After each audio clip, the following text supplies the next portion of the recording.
ठीक है मैम, कर दो जी स्टार्ट। डन। ठीक है ma'am, okay ji, thank you. Sat Shri Akal, मैं Manjinder Kaur sewing technology instructor government ITI SC Fatehgarh Churian. मेरा अज का विषय है मास प्रोडक्शन पार्ट 3।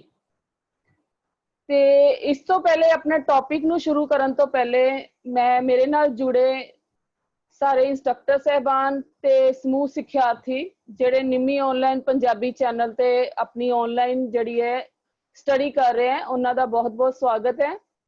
ते मेरा अज का विषय मास प्रोडक्शन पार्ट 3, जिस दे विच असीं डिस्कस करांगे। पिछले टॉपिक्स दे विच असीं डिस्कस कीता है mass production process, sequence of operation, type of cutting machine. Second day च असीं डिस्कस कीता सी fusing technology, type of industrial machine used in sewing section. और अज असीं डिस्कस करांगे फिनिशिंग। मास प्रोडक्शन जिस तरह तुहानू सारिਆਂ ਨੂੰ ਪਿੱਛੇ ਤੁਸੀਂ पढ़ चुके हो कि मास प्रोडक्शन ਵੱਡੇ पैमाने ਦੇ ਉੱਪਰ ਜਦੋਂ ਵੀ ਅਸੀਂ ਕੋਈ ਉਤਪਾਦ ਕਰਨਾ ਹੈ ਉਹ ਕਿਹੜੇ-ਕਿਹੜੇ ਪ੍ਰਕਿਰਿਆਵਾਂ ਵਿੱਚੋਂ ਲੰਘਦਾ ਹੈ। मतलब मास प्रोडक्शन ਕਰਨ ਦੇ ਲਈ ਬਹੁਤ ਸਾਰੇ ਪ੍ਰੋਸੈਸ ਇਸ ਤਰ੍ਹਾਂ ਦੇ ਹੈ ਜਿਨ੍ਹਾਂ ਦੇ ਵਿੱਚੋਂ ਗੁਜ਼ਰਨਾ ਪੈਂਦਾ ਹੈ ਤਾਂ ਕਿ ਜਿਹੜੀ ਉਹ ਪ੍ਰੋਡਕਸ਼ਨ ਜਿਹੜੀ ਹੈ ਸਕਸੈਸ ਹੋ ਸਕੇ। पिछले सारे प्रक्रिया तो असी सारे जानू हो गए हैं कि केड़े-केड़े सैक्शनस दे विचों केड़ी-केड़ी प्रोडक्शन किस तरह जिहड़ी है वो कीती जांदी है। और हुण साडा जिहड़ा अज दा टॉपिक लास्ट जिहड़ी है ओहदे सीक्वेंस दे विच फिनिशिंग। फिनिशिंग दा मतलब तुहानू पता ही है कि किसी कपड़े नू जिहड़ी भी असी अंतिम शो देनी है, अंतिम शो जिहड़ी कि फिनिशिंग करना है, किस तरीके दे नाल असी उहनू फिनिशिंग करना है, उसनू सवारना है, अंतिम शो देनी है। कादे वास्ते अंतिम शो देनी है? मंडीकरण दे विच जान तो पहले जिहड़ा असी प्रोसैस करना है। ते मंडीकरण किहनू कहंदे है? जिहड़ा कि उत्पादन नू असी सेल करना है, बेचना। कहंदा फिनिशिंग की है? Finishing, garment finishing consist of a series of finishing operation performed in the garment to improve it aesthetics, handle and functional properties, several finishing techniques. कहंदे कपड़ा जां गारमेंट्स नू अंतिम शो देण दी प्रक्रिया विच तैयार कपड़े नू मंडीकरण विच ले जाण तो पहला उस दी सफाई, दिख, टिकाऊपन, आकर्षित करन दी प्रक्रिया नू फिनिशिंग जां अंतिम शो कहा जांदा है। अंतिम शो देण लई काफी सारियां प्रक्रियावां दे विचों गुजरना पैंदा है। जदों भी असी किसी कपड़े नू फिनिश करते हैं, कपड़े नू किसी भी काम नू जदों असी लास्ट टच दिन्ने आ, फिनिशिंग टच दिन्ने आ, ते ओ जिहड़ा टच हुंदा है ओहदे विच असी की देखदे आ कि कोई भी सपोज करो कि असी एक पेंटिंग तैयार कीती है, सब तो पहला असी ओहदे उत्ते रफ वर्क करते हैं, हल्का हल्का मोटा मोटे कलर्स लगा लेने आ। उस तो बाद जो साडा डिजाइन हुंदा है ओनू डिजाइन तैयार करते हैं। डिजाइन तैयार करन तो पहले बाद विच फिर असी ओहदे विच की करदे हां, ओहदे विच जो साडे कलर्स रिक्वायर्ड है असी वो कलर्स करदे हां, जो साडी पेंटिंग्स नू रिक्वायर्ड है वो कलर करन तो बाद लास्ट विच असी की करदे हां कि ओहदी फिनिशिंग करदे हां। फिनिशिंग करदे हां कि लास्ट कि जिहड़ी ओहदे च आकर्षणपन आ जाए, ओहदे च जिहड़ी ओहदी देखण दी जिहड़ी है वो लुभावनी लुक आ जाए, जिहदे नाल देख के हर कोई कस्टमर जिहड़ा ओहदे वल खिच्चिया जाए। वो सारियां लुक्स देण वास्ते असी ओनू फिनिशिंग करदे हां। इसे तरह ही जो असी कपड़ा तैयार करते हैं तो कपड़े नू हर तरीके दे नाल असी ओहदे ते स्टिचिंग करती, बटन लगाते, उन्नू मतलब काज कर ले, ओहदे जो जो भी करना कर लिया। उस तो बाद उन्नू की करना हुंदा सी, फिनिशिंग करनी हुंदी है। फिनिशिंग करन तो बाद ताकि जिहड़ा साडा ओ कपड़ा देखण विच ही सोहना लगे। हुण असी कपड़ा तैयार कीता, जिन्नी देर तक उन्नू फिनिश नहीं करांगे वटो वट साडा कपड़ा अलमारी विच जां टेबल ते जां मार्केट विच पिया रहेगा ते उस कपड़े वाल किसी दा भी ध्यान नहीं जाएगा। जिहड़ा कपड़ा सिस्टमैटिकली तय लग्या होएगा, डब्बे च पैक होएगा, टैग लगा होएगा, प्रैस कीता होएगा, सही फोल्ड कीते होणगे और ओहदे च कोई दाग धब्बा नहीं होएगा, वो जिहड़ा कपड़ा देखण दे विच ही सोहना लगदा है। उस प्रक्रिया नू जिहड़ा असी कहने आ फिनिशिंग प्रोसैस। फिनिशिंग प्रोसैस कहंदा method of application. Finishing process कहंदे दो तरीकिਆਂ ਦੇ ਨਾਲ ਜਿਹੜੀ ਉਹ ਕੀਤੀ ਜਾਂਦੀ ਹੈ। दो तरीके ਕਿਹੜੇ ਆ? ਕਹਿੰਦੇ ਉਹ ਜਿਹੜੀ ਫਿनिशिंग ਪ੍ਰਕਿਰਿਆ ਹੈ ਉਹ ਇੱਕ ਤੇ ਹੈਗੀ ਹੈ ਡਿਪ ਪ੍ਰੋਸੈਸ। ਡਿਪ ਤੋਂ ਤੁਸੀਂ ਸਹੀ ਅੰਦਾਜ਼ਾ ਲਗਾ ਸਕਦੇ ਹੋ, ਡਿਪ ਦਾ ਮਤਲਬ ਹੁੰਦਾ ਹੈ ਡਿਬੋਣਾ। ਔਰ ਦੂਸਰੀ ਜਿਹੜੀ ਹੈਗੀ ਹੈ ਟੰਬਲ ਮੈਥਡ। ਟੰਬਲ ਮੈਥਡ ਦਾ ਕੀ ਹੁੰਦਾ ਹੈ ਕਿ ਇੱਕ ਡਰਮ ਦੀ ਤਰ੍ਹਾਂ ਇੱਕ ਮਸ਼ੀਨ ਹੁੰਦੀ ਹੈ ਜਿਹਦੇ ਵਿੱਚ ਉਸ ਕੱਪੜੇ ਨੂੰ ਤਿਆਰ ਕੀਤੇ ਗਾਰਮੈਂਟਸ ਨੂੰ ਫਿਨਿਸ਼ ਕਰਦੇ ਆ। ਕਹਿੰਦੇ ਜਿਹੜੇ ਡਿਪ ਪ੍ਰੋਸੈਸ ਵਿੱਚ ਕੀ ਕਰਦੇ ਆ ਕਿ ਰਾ ਮਟੀਰੀਅਲ ਫੈਬਰਿਕ ਵਿੱਚ ਇਸਤੇਮਾਲ ਕੀਤਾ ਜਾਂਦਾ ਹੈ। dip the garment inside out in finishing chemical keeping MLR 1:5 ਜਿੰਨਾ ਵੀ ਅਸੀਂ ਮਿਲੀਲੀਟਰ ਅਸੀਂ ਲੈਣਾ ਹੈ ਉਹਦਾ 1:5 ਜੋ ਕੈਮੀਕਲ ਪਾਣਾ ਹੈ ਪਾਣੀ ਦੇ ਵਿੱਚ ਉਹ washing machine may be used ਉਸ ਮਸ਼ੀਨ ਦੇ ਵਿੱਚ ਉਹਨੂੰ ਯੂਜ਼ ਕਰਨਾ ਹੈ ਜਿਹਦੇ ਚ ਅਸੀਂ ਗਾਰਮੈਂਟ ਨੂੰ ਡਿਪ ਕਰਨਾ ਹੈ। ਜਿਸ ਤਰ੍ਹਾਂ ਵੱਡੀਆਂ ਵੱਡੀਆਂ ਮਸ਼ੀਨਸ ਹੁੰਦੀਆਂ ਇੰਡਸਟਰੀ ਦੇ ਵਿੱਚ ਉਹਦੇ ਵਿੱਚ ਜਿਹੜਾ ਕੈਮੀਕਲ ਦੀ ਰੇਸ਼ੋ 1:5 ਪਾ ਕੇ ਅਸੀਂ ਉਸ ਕੱਪੜੇ ਨੂੰ ਡਿਪ ਕਰਨਾ ਹੈ। Rotate the garment for 20 minute ਤੇ ਫਿਰ ਜਿਹੜਾ 20 ਮਿੰਟ ਦੇ ਲਈ ਉਹਦੇ ਵਿੱਚ ਜਿਹੜਾ ਗਾਰਮੈਂਟ ਨੂੰ ਘੁਮਾਉਣਾ ਹੈ। Hydro extract the garment to 70 ਤੋਂ 80% pickup.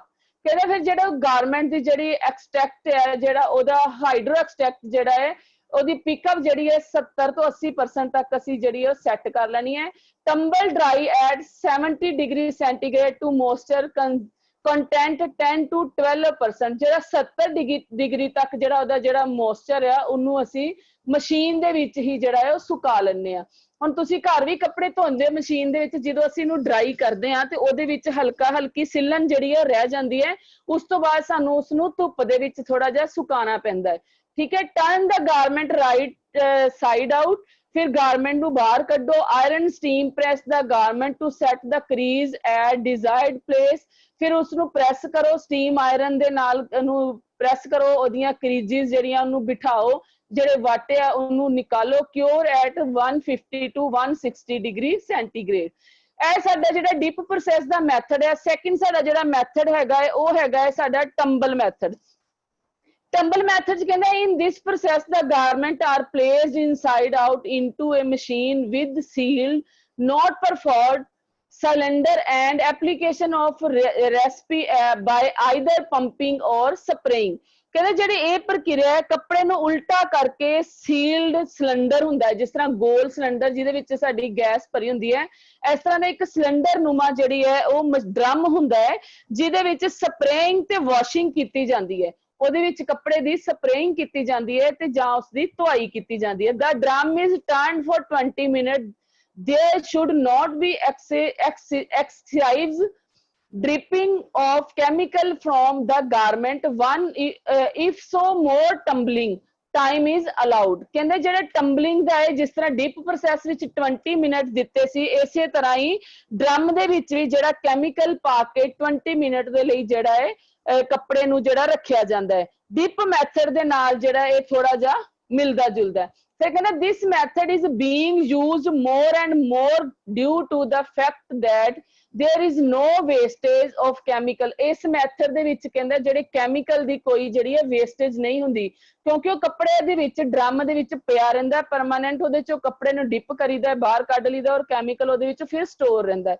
After saturation the garment are hydro extracted tumble dry to 70 degree centigrade to 10 to 20% pick up moisture content। ਇਹਦੇ ਵਿੱਚ ਵੀ ਕਹਿੰਦਾ ਜਿਹੜਾ ਮੋਇਸਚਰ ਆ 70% ਤੱਕ ਜਿਹੜਾ ਡਿਗਰੀ ਤੱਕ ਜਿਹੜਾ ਮੋਇਸਚਰ ਹੈ ਉਹ ਕੀਤਾ ਜਾਂਦਾ ਹੈ ਔਰ ਬਾਕੀ ਜਿਹੜਾ ਰਹਿ ਜਾਂਦਾ ਹੈ the iron and steam press the garment to remove set crease cure at 150 to 160 degree for 8 to 10 minutes। 8 ਤੋਂ 10 ਮਿੰਟ ਦੇ ਲਈ ਫਿਰ ਇਸ ਨੂੰ ਜਿਹੜਾ ਹੈ 150 ਤੋਂ 160 ਡਿਗਰੀ ਸੈਂਟੀਗ੍ਰੇਡ ਦੇ ਵਿੱਚ ਜਿਹੜਾ ਹੈ ਆਇਰਨ ਸਟੀਮ ਪ੍ਰੈਸ ਕੀਤੀ ਜਾਂਦੀ ਹੈ। ਇਹਦੀਆਂ ਕਰੀਜ਼ ਜਿਹੜੀਆਂ ਉਹ ਸੈੱਟ ਕੀਤੀਆਂ ਜਾਂਦੀਆਂ ਔਰ ਵਾਟਰ ਜਿਹੜੇ ਉਹ ਰਿਮੂਵ ਕੀਤੇ ਜਾਂਦੇ ਆ।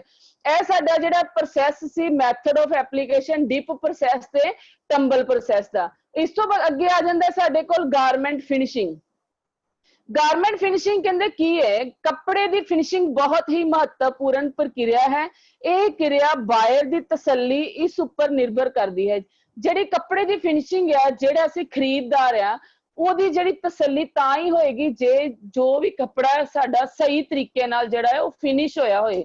Garment finishing is very important because buyer satisfaction depend on it garment finishing section involved। ਕਹਿੰਦਾ garment washing pressing folding packing of garment final inspection ਕਿਹਦੇ ਤੇ ਡਿਪੈਂਡ ਕਰਦੀ ਹੈ ਕੱਪੜੇ ਨੂੰ ਜਿਹੜਾ ਸਹੀ ਤਰੀਕੇ ਨਾਲ ਗਾਰਮੈਂਟ ਨੂੰ ਜਿਹੜਾ ਧੋਣਾ ਉਸ ਤੋਂ ਬਾਅਦ ਉਸਦੀ ਪ੍ਰੈਸਿੰਗ ਕਰਨੀ, ਕੱਪੜੇ ਨੂੰ ਪ੍ਰੈਸ ਕਰਨਾ, ਫਿਰ ਫੋਲਡ ਕਰਨਾ, ਉਹਦੀਆਂ ਤਹਿਆਂ ਲਗਾਉਣੀਆਂ, ਪੈਕਿੰਗ ਆਫ ਗਾਰਮੈਂਟ, ਉਸ ਤੋਂ ਬਾਅਦ ਗਾਰਮੈਂਟ ਨੂੰ ਸਹੀ ਤਰੀਕੇ ਦੇ ਨਾਲ ਪੈਕ ਕਰਨਾ, ਫਾਈਨਲ ਇੰਸਪੈਕਸ਼ਨ, ਲਾਸਟ ਜਿਹੜੀ ਹੈ ਫਾਈਨਲ ਇੰਸਪੈਕਸ਼ਨ, ਕਿ ਜੋ ਪ੍ਰੋਸੈਸ ਦੇ ਵਿੱਚੋਂ ਸਾਡੀ ਮਾਸ ਪ੍ਰੋਡਕਸ਼ਨ ਜਿਹੜੀ ਨਿਕਲੀ ਹੈ ਉਹ ਸਾਰੇ ਦੀ ਜਿਹੜੀ ਹੈ ਫਾਈਨਲ ਇੰਸਪੈਕਸ਼ਨ ਕਰਨੀ। ਹੁਣ ਤੁਸੀਂ ਦੇਖੋ, ਜਦੋਂ ਅਸੀਂ ਘਰਾਂ ਦੇ ਵਿੱਚ ਵੀ ਕੋਈ ਮਾਰਕੀਟ ਦੇ ਵਿੱਚੋਂ ਕੋਈ ਅਸੀਂ ਸ਼ਰਟ ਖਰੀਦ ਕੇ ਲਿਆਉਂਦੇ ਆ, ਪੈਂਟ ਖਰੀਦ ਕੇ ਲਿਆਉਂਦੇ ਆ, ਉਹ ਕੱਪੜੇ ਕਈ ਵਾਰੀ ਬਹੁਤ ਵਧੀਆ ਤਰੀਕੇ ਨਾਲ ਪੈਕ ਕੀਤੇ ਹੁੰਦੇ ਆ, ਤੇ ਉਹਦਾ ਜਿਹੜਾ ਰੇਟ ਆ ਔਰ ਉਹਦੀ ਜਿਹੜੀ ਅਪੀਅਰੈਂਸ ਹੈ ਉਹ ਦੇਖਣ ਵਿੱਚ ਵੀ ਬਹੁਤ ਵਧੀਆ ਲੱਗਦੀ ਹੈ। ਕਹਿੰਦੇ ਫਿਨਿਸ਼ਿੰਗ ਸੈਕਸ਼ਨ ਜਿਹੜਾ ਹੈ ਇਹ ਕੀ ਹੈ, finishing section adds value to the product and aesthetics to attract customer with better presentation of product. ਜਿਹੜਾ ਫਿਨਿਸ਼ਿੰਗ ਸੈਕਸ਼ਨ ਹੈ ਉਹ ਕੀ ਕਰਦਾ ਹੈ, ਕਸਟਮਰ ਨੂੰ ਅਟਰੈਕਟ ਕਰਦਾ ਹੈ, ਉਹਦੇ ਨਾਲ ਕਸਟਮਰ ਜਿਹੜਾ ਦੇਖ ਕੇ ਉਹਦੇ ਵੱਲ ਖਿੱਚਿਆ ਜਾਂਦਾ ਹੈ, ਕਿਉਂਕਿ ਉਸਨੇ ਫਿਨਿਸ਼ਿੰਗ ਕਰਨ ਦੇ ਵਿੱਚ ਉਹ ਕੱਪੜੇ ਦੇ ਵਿੱਚ ਜਿਹੜੀ ਇੱਕ ਨਵੀਂ ਜਾਨ ਪਾ ਦਿੰਦੇ ਆ। ਤੇ ਫਿਨਿਸ਼ਿੰਗ ਸੈਕਸ਼ਨ ਦੇ ਵਿੱਚ ਕੱਪੜੇ ਦੇ ਮਿਆਰ, ਦਿੱਖ ਆਕਰਸ਼ਿਤ ਕਰਨਾ ਅਤੇ ਪ੍ਰੈਜ਼ੈਂਟ ਕਰਨ ਦੀ ਜਿਹੜੀ ਵੈਲਿਊ ਤੇ ਕੀਮਤ ਦੇ ਵਿੱਚ ਆ ਉਹ ਵਾਧਾ ਕਰ ਦਿੰਦੀ ਹੈ, ਕਿਉਂਕਿ ਕੱਪੜੇ ਨੂੰ ਸਹੀ ਤਰੀਕੇ ਦੇ ਨਾਲ ਜਿਹੜਾ ਅਸੀਂ ਬਣਾਇਆ ਜਾਂਦਾ ਹੈ, ਉਸ ਨੂੰ ਪ੍ਰੈਜ਼ੈਂਟ ਕੀਤਾ ਜਾਂਦਾ ਹੈ। ਅੱਗੇ ਸਾਡਾ ਆ ਜਾਂਦਾ ਵਾਸ਼ ਡਾਊਨ ਇਫੈਕਟ।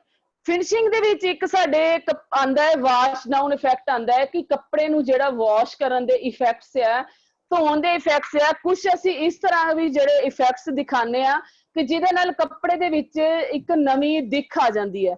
ਕੱਪੜੇ ਨੂੰ ਜਿਹੜਾ ਕਹਿੰਦੇ ਕਿ ਜਿਹੜਾ ਖਿਸਕਾਣਾ ਹੈ ਜਾਂ ਜਿਹੜਾ ਉਹਦੇ ਵਿੱਚ ਘਿਸਰਨਾ ਹੁੰਦਾ ਹੈ, ਉਹ ਇੱਕ ਇਫੈਕਟ ਦੇਦੇ ਆ।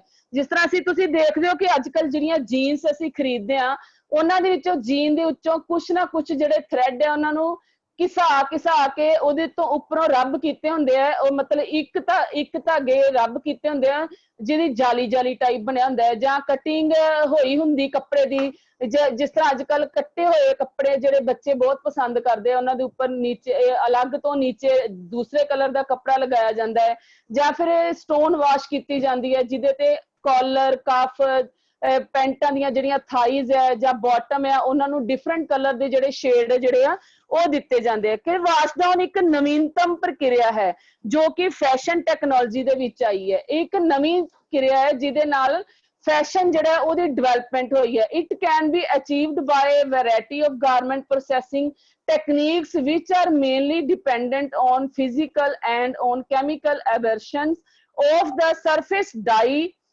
thereby producing different wash down on break in look। मतलब कि ਉਹਦੇ ਵਿੱਚ ਕੈਮੀਕਲ ਦੇ ਨਾਲ ਇੱਕ ਨਵੀਂ ਤਰੀਕੇ ਦੇ ਨਾਲ ਜਿਹੜਾ ਕੱਪੜੇ ਦੇ ਉੱਪਰ ਜਿਹੜੀ ਨਵੀਂ ਦਿੱਖ ਕੀਤੀ ਜਾਂਦੀ ਹੈ। ਕੁਝ ਕੈਮੀਕਲਸ ਦੇ ਨਾਲ ਅਸੀਂ ਕੀ ਕੱਪੜੇ ਦੇ ਉੱਪਰ ਅਲੱਗ ਤੋਂ ਇੱਕ ਪ੍ਰਿੰਟ ਬਣਾ ਦਿੰਨੇ ਆ, ਕੁਝ ਪੈਚ ਵਰਕ ਕਰ ਦਿੰਨੇ ਆ, ਦੇਖਣ ਨੂੰ ਕੱਪੜਾ ਹੀ ਹੁੰਦਾ ਲੇਕਿਨ ਉਹਦੇ ਤੇ ਇੱਕ ਡਿਫਰੈਂਟ ਕਲਰ ਦਾ ਇਫੈਕਟ ਦੇ ਦਿੰਨੇ ਆ। In garment washing the seams, waistband, pocket, cuff etc develop a contour which can be obtained by washing in garment for only। ਕੁਝ ਕੱਪੜੇ ਇਸ ਤਰ੍ਹਾਂ ਦੇ ਹੁੰਦੇ ਜਿਨ੍ਹਾਂ ਦੀਆਂ ਸਿਰਫ ਅਸੀਂ ਸਿਲਾਈਆਂ ਨੂੰ ਹੀ ਜ਼ਿਆਦਾ ਹੀ ਹਾਈਲਾਈਟ ਕਰਦੇ ਆ। ਜਿਸ ਤਰ੍ਹਾਂ ਜੀਨ ਦੇ ਉੱਪਰ ਬਲੂ ਕਲਰ ਦੀ ਜੀਨ ਹੁੰਦੀ ਆ, ਉਹਦੇ ਉੱਪਰ ਅਸੀਂ ਡਾਰਕ ਬਰਾਊਨ ਕਲਰ ਦੀਆਂ ਸਿਲਾਈਆਂ ਦੇ ਦਿੰਦੇ ਆ। ਵੇਸਟ ਬੈਂਡ ਜਿਹੜੀ ਕਮਰ ਬੰਦ ਹੁੰਦਾ ਹੈ ਉਹਦੀ ਬੈਲਟ ਨੂੰ ਅਲੱਗ ਕਲਰ ਦੀ ਇੱਕ ਦਿੱਖ ਦੇ ਦਿੰਦੇ ਆ, ਉਹਦੀਆਂ ਪਾਕਟਸ ਨੂੰ ਡਿਫਰੈਂਟ ਲੁੱਕ ਦੇ ਦਿੰਦੇ ਆ, ਕਫ ਜਿਹੜੀ ਸ਼ਰਟ ਦੇ ਆ ਉਹਨਾਂ ਨੂੰ ਇੱਕ ਡਿਫਰੈਂਟ ਲੁੱਕ ਦੇ ਦਿੰਦੇ ਆ ਕਿ ਤਾਂ ਕਿ ਉਹ ਦੇਖਣ ਦੇ ਵਿੱਚ ਜਿਹੜਾ ਸੋਹਣਾ ਲੱਗੇ, ਲੇਕਿਨ ਕੱਪੜੇ ਦਾ ਟੈਕਸਚਰ ਉਹੀਓ ਰਹਿੰਦਾ ਹੈ। ਸਿਰਫ ਵਾਸ਼ ਡਾਊਨ ਉਹਨੂੰ ਕੱਪੜੇ ਨੂੰ ਧੋਣ ਦੇ ਨਾਲ ਜਾਂ ਕੈਮੀਕਲ ਅਪਲਾਈ ਕਰਕੇ ਉਹਦੇ ਵਿੱਚ ਇੱਕ ਨਵੀਂ ਜਿਹੜੀ ਦਿੱਖ ਹੈ ਉਹ ਅਪਲਾਈ ਕੀਤੀ ਜਾਂਦੀ ਹੈ। Washing down of garment is the latest development in fashion technology. Washing bring out special effect changing the feel and look of garment। ਕਹਿੰਦੇ ਜਿਹੜੇ ਵਾਸ਼ਿੰਗ ਗਾਰਮੈਂਟ ਜਿਹੜੇ ਵਾਸ਼ ਡਾਊਨ ਇਫੈਕਟ ਦੇ ਨਾਲ ਜਿਹੜੇ ਗਾਰਮੈਂਟਸ ਤਿਆਰ ਕੀਤੇ ਜਾਂਦੇ ਆ ਉਹ ਫੈਸ਼ਨ ਟੈਕਨੋਲੋਜੀ ਦੇ ਵਿੱਚ ਬਹੁਤ ਹੀ ਜ਼ਿਆਦਾ ਜਿਹੜੀ ਹੈ ਡਿਵੈਲਪਮੈਂਟ ਕੀਤੀ ਹੈ ਉਹਨਾਂ ਨੇ, ਔਰ ਇੱਕ ਸਪੈਸ਼ਲ ਇਫੈਕਟ ਆ ਜਾਂਦਾ ਹੈ, ਕੱਪੜੇ ਦੇ ਵਿੱਚ ਚੇਂਜਿੰਗ ਆ ਜਾਂਦੀ ਹੈ, ਨਵੀਂ ਲੁੱਕ ਆ ਜਾਂਦੀ ਹੈ, ਔਰ ਜਿਹੜਾ ਗਾਰਮੈਂਟਸ ਆ ਉਹਨੂੰ ਜਿਹੜੇ ਕਸਟਮਰ ਜਿਹੜਾ ਪਸੰਦ ਵੀ ਬਹੁਤ ਕਰਦਾ ਹੈ ਔਰ ਉਹਨੂੰ ਪਾ ਕੇ ਜਿਹੜਾ ਗੁੱਡ ਫੀਲ ਕਰਦਾ ਹੈ ਕਿ ਮੈਂ ਜਿਹੜਾ ਕੱਪੜਾ ਪਾਇਆ ਉਹ ਇੱਕ ਬਹੁਤ ਹੀ ਵਧੀਆ ਤਰੀਕੇ ਦੇ ਨਾਲ ਜਿਹੜਾ ਤਿਆਰ ਕੀਤਾ ਹੋਇਆ ਕੱਪੜਾ ਹੈ। ਉਸ ਤੋਂ ਬਾਅਦ ਅੱਗੇ ਗੱਲ ਕਰਦੇ ਹਾਂ machine and equipment used in finishing section. ਕਹਿੰਦਾ ਫਿਨਿਸ਼ਿੰਗ ਸੈਕਸ਼ਨ ਜਿਹੜਾ ਹੁੰਦਾ ਹੈ ਉਹਦੇ ਚ ਕਿਹੜੀਆਂ ਮਸ਼ੀਨ ਜਿਹੜੀਆਂ ਇਸਤੇਮਾਲ ਕੀਤੀਆਂ ਜਾਂਦੀਆਂ, ਕਿਹੜੇ ਇਕਵਿਪਮੈਂਟ ਜਿਹੜੇ ਆ ਉਹ ਇਸਤੇਮਾਲ ਕੀਤੇ ਜਾਂਦੇ ਆ। ਹੁਣ ਮਸ਼ੀਨਸ ਤੁਹਾਨੂੰ ਸਭ ਨੂੰ ਪਤਾ ਹੈ ਕਿ ਮਸ਼ੀਨਾਂ ਹੁੰਦੀਆਂ ਤੇ ਇਕਵਿਪਮੈਂਟ ਜਿਹੜੇ ਟੂਲਸ ਉਹਦੇ ਵਿੱਚ ਕਿਹੜੇ ਕਿਹੜੇ ਆਉਂਦੇ ਆ? ਥ੍ਰੈਡ ਸੱਕਰ ਮਸ਼ੀਨ, ਜਿਹੜੇ ਕਿ ਸੱਕ ਦਾ ਮਤਲਬ ਧਾਗੇ ਨੂੰ ਖਿੱਚਣਾ, ਸਕਿੰਗ ਕਰ ਲੈਂਦਾ, ਜਿਹੜਾ ਕੱਪੜੇ ਦੇ ਉੱਪਰ ਐਕਸਟਰਾ ਧਾਗੇ ਹੈ। ਥ੍ਰੈਡ ਕਟਰ, ਧਾਗੇ ਨੂੰ ਕੱਟਣ ਵਾਲਾ। Hand tag gun, lifter, iron, metal detector, textile cleaning etcetera, gun etcetera. कहते जेडे थ्रैड सक्कर तो तुहानू दसदा कि धागे नू खिच्चण वाला, उस तो बाद आ जांदा थ्रैड कटर, धागे नू कट्टण वाले, थ्रैड कटर दा इस्तेमाल हुंदा है। हैंड टैग गन, जेडे गन्स हुंदियां जिस तरह तुसीं देखदे हो कि टैग लगा हुंदा है, ओह गन दे नाल अप्लाई कीता हुंदा है ताकि ओह जेडे लॉक होया हुंदा है। लिफ्टर हुंदा है जेडे कि कपड़े नू चुक के एक दूसरे जगह तो लैके जांदे आ। प्रैस, आयरन, मैटल डिटेक्टर कि कपड़े दे विच कोई काम करदियां, सिलाई करदियां कोई सूई तो नहीं टुट गई, कोई बटन तो नहीं लगा रह गया, कोई होर कोई सूई मशीन दा कोई पार्ट्स टुट के ओदे कैंकर लोहे दे कोई कंकर जां कुछ भी ओदे ते कोई स्पॉट कुछ इहो जी चीज तो नहीं जेहड़ी ओदे लई एक मैटल डिटेक्टर हुंदा जिहदे नाल ओह चेक करदा कि किसी ना किसी जगह दे उत्ते मैटल तो नहीं रह गया। वो फिर मैटल जो डिटेक्टर है वो फाइंड आउट कर दिंदा है जिथे भी किते सूई दा कैंकर जां मैटल दा कोई भी पीस रह गया होवे। टैक्सटाइल क्लीनिंग गन ते उस तो बाद क्लीनिंग गन्स हुंदियां जिहदे नाल जिथे जिथे किते थोड़ा बहुता स्पॉट हुंदा है वो गन्स दे नाल जिहड़ा कैमिकल अप्लाई करके टैक्सटाइल जिहड़ा है वो मतलब जिहड़ी फिनिशिंग करन लई इस्तेमाल कीती जांदी है। इस तो बाद एक फ्लो चार्ट दे विच तुहानू मैं दिखाया कि process flow of garment finishing section. Garment finishing section दे जिहड़ा फ्लो चार्ट दे थ्रू तुहानू सारा एक्सप्लेन कर रही हां कि किस तरह सारी प्रोसैसिंग हुंदी है। थोड़ा जिहा मैं इनू जूम करके दिखा रही कि finishing input colour size and style wise, thread sucking by thread sucker machine, initial iron. तुहानू हाईलाइट तां करके दिखाया कि quality check 100% quality check. Quality check जिहड़ा सैक्शन है ओहदे ते 100% क्वालिटी चेक कीती जांदी है। जे मान लो कि तुहाडा जिहड़ा प्रोडक्ट तैयार कीता है वो सारी प्रक्रिया दे विचों बिल्कुल सही है, ओहदी क्वालिटी 100% क्लीयर है, ते उस तो बाद फिर साडे कोल नीचे वाले प्रोसैस शुरू हो जांदे हैं। Send body for get up to change, body inspection, iron, fold, hand tag, उस तो बाद poly, cartoning, packing, ready for inspection और शिपिंग, शिपमेंट। अगर जे मान लो कि साडे कोल क्वालिटी चेक 100% क्लीयर नहीं हुंदी, कोई ओहदे च कमी रह जांदी है, फिर ये चौथे स्टैप दे उपर ही जिहड़ा साडे को फिर वापस चले जांदा है। If found any kind of defect send for repair और डिक्लेयर इट एज रिजेक्ट। फिर दोबारा तो ओहदे च जिहड़ी है डिफेक्ट नू फाइंड किया जाता है, उस तो बाद डिफेक्ट फाइंड करके उसनू फिर तो रिपेयर किया जाता है और जो ओहदी रिजेक्शन है उन्होंने क्लीयर करन तो बाद ही जिहड़े अगले प्रोसैस जिहड़े है वो शुरू हुंदे है। यह साडा क्वालिटी कंट्रोल जिहड़ा डिपार्टमेंट है ओहदा काम है। हुण अग्गों जिहड़े एक्सप्लेन कीते कि फिनिशिंग जिहड़े है वो work procedure of finishing section in apparel industry. Apparel industry दे विच जिहड़े फिनिशिंग सैक्शन दे विच किस तरह केड़ी टेक्निक्स दे नाल जिहड़ा है फिनिशिंग जिहड़ी हुंदी है वो कहंदे कि finishing input colour size and style wise. कुछ देखो तुसी प्रोडक्ट जो गारमेंट सैक्टर दे विच तैयार हुंदे इंडस्ट्री दे विच तो उहदे विच अलग अलग साइज दे जिहड़े है वो कपड़े तैयार हुंदे है। कुछ प्रोडक्ट 22 नंबर दे हो रहे तैयार, कुछ 24 नंबर दे, कुछ 26 नंबर दे, कुछ 28 नंबर दे। उस तो बाद कुछ अलग अलग कलर्स दे तैयार हो रहे, कोई टी शर्ट्स रेड कलर दी तैयार हो रही है, कोई ब्लू कलर दी हो रही है, कुछ ब्लैक कलर्स दी हो रही है, कुछ अलग स्टाइल हुंदे, किसी नूं कॉलर लगा हुंदा, किसी दी सिर्फ बटन टेप बनाई है, किसी नूं हाई नैक कीता है, किसी दी स्लीवलैस है। इस तरह जो भी प्रोडक्ट तैयार हो रहा है वो जिहड़े है फिनिशिंग जिहड़े उहदे कलर साइज जिहड़ियां अलग अलग स्टेजिस दे उत्ते उहनां नूं जिहड़ा चेक कीता जांदा कि उहनां दे कलर ठीक है, उहनां दे साइज जिहड़े आ वो ठीक जिहड़ा इक्को जिहे साइज दे सारे तैयार होए आ, जो स्टाइल उहनां ने दित्ता उसे तरीके दे तैयार होए आ। सेकंड आ जांदा thread sucking. Here finishing input is brought in touch of thread sucking machine to remove loose thread from the body. Body इत्थे क्या है कि कपड़े नूं जिहड़ा तैयार गारमेंट है उन्होंने बॉडी कहा गया है। उहदे विच कहंदा कि जे कोई धागा तुहाडे कोल उत्ते लगा रह गया है जां कोई धागा कटिंग करने वाला रह गया है, वो जिहड़ी थ्रेड सकिंग जिहड़ी मशीन है उहदे ते एक्स्ट्रा जिन्ने भी धागे आ जां कपड़े दे कोई बुर है उसनों निकाल दिंदी है जां उहनूं सक कर लैंदी है। और कपड़े की जिहड़ी है सफाई कर दिंदी है। इनिशियल आयरन कहंदा कि in this stage garment are being ironed and close all the button of the garment for helping further step easily.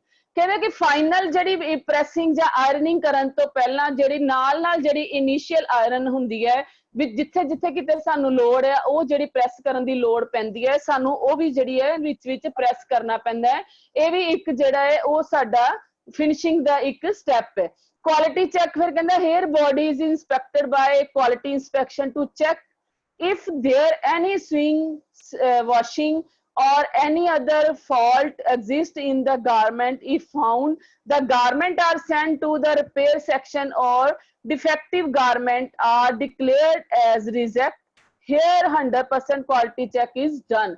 कहने जे सारियां ਜਿਹੜੀਆਂ ਕੁਆਲਿਟੀਆਂ ਜਦੋਂ 100% ਸਾਰਾ ਕੁਝ ਚੈੱਕ ਹੋ ਜਾਂਦਾ ਹੈ ਤੇ ਫਿਰ ਉਹ ਅਗਲੇ ਪ੍ਰੋਸੈਸ ਲਈ ਸ਼ੁਰੂ ਹੋ ਜਾਂਦੀ ਹੈ ਜਾਣ ਵਾਸਤੇ। ਕਹਿੰਦਾ ਉਹਦੇ ਵਿੱਚ ਕਿਹੜੇ ਕਿਹੜੇ ਪ੍ਰੋਸੈਸ ਹੁੰਦੇ ਆ ਸਵਿੰਗ ਸਿਲਾਈ ਕਰਨਾ ਹੈ ਵਾਸ਼ਿੰਗ ਕਰਨੀ ਹੈ ਉਹਦੇ ਵਿੱਚ ਕੋਈ ਫਾਲਟ ਹੈ ਗਾਰਮੈਂਟ 'ਚ ਕੋਈ ਨਾਪ ਦੇ ਵਿੱਚ ਕੋਈ ਕਮੀ ਰਹਿ ਗਈ ਕਿਸੇ ਦਾ ਕਾਲਰ ਠੀਕ ਨਹੀਂ ਲੱਗਾ ਕਿਸੇ ਦੇ ਕਫ ਨਹੀਂ ਸਹੀ ਲੱਗੇ ਕਿਸੇ ਦੇ ਬਟਨ ਅੱਗੇ ਪਿੱਛੇ ਲੱਗ ਗਏ ਇਹ ਜਿਹੜੀਆਂ ਸਾਰੀਆਂ ਚੈਕਿੰਗਸ ਹੋਣ ਤੋਂ ਬਾਅਦ ਜੇ ਪ੍ਰੋਸੈਸ ਸਹੀ ਹੈ ਤੇ ਉਹ ਅੱਗੇ ਚੱਲਦਾ ਹੈ ਨਹੀਂ ਤੇ ਫਿਰ ਵਾਪਸ ਜਿਸ ਤਰ੍ਹਾਂ ਤੁਹਾਨੂੰ ਦੱਸਿਆ ਵਾਪਸ ਤੋਂ ਫਿਰ ਤੋਂ ਜਿਸ ਸੈਕਸ਼ਨ 'ਚ ਜਿਹੜੀ ਕੋਈ ਕਮੀ ਹੈ ਉਸੇ ਸੈਕਸ਼ਨ 'ਚੋਂ ਕੱਪੜਾ ਚਲੇ ਜਾਂਦਾ ਹੈ ਉਸ ਤੋਂ ਬਾਅਦ ਉੱਥੋਂ ਰਿਪੇਅਰ ਹੋਣ ਤੋਂ ਬਾਅਦ ਫਿਰ ਵਾਪਸ ਆਉਂਦਾ ਹੈ। send body to get up change कहना in this stage an inspector ensure the garment get up in okay or not कहंदे जेड़ा garment inspector हुंदा है जिन्ने inspection सारी करनी हुंदी है quality controller quality manager जेड़े है उन्हां ने हर stage दे ऊपर check करना हुंदा है कि garment जेड़ा साडा सही है ਉਹਨੂੰ ਓਕੇ ਕਰਨਾ ਹੈ ਅਗਰ ਨਹੀਂ ਸਹੀ ਤੇ ਉਹਨੂੰ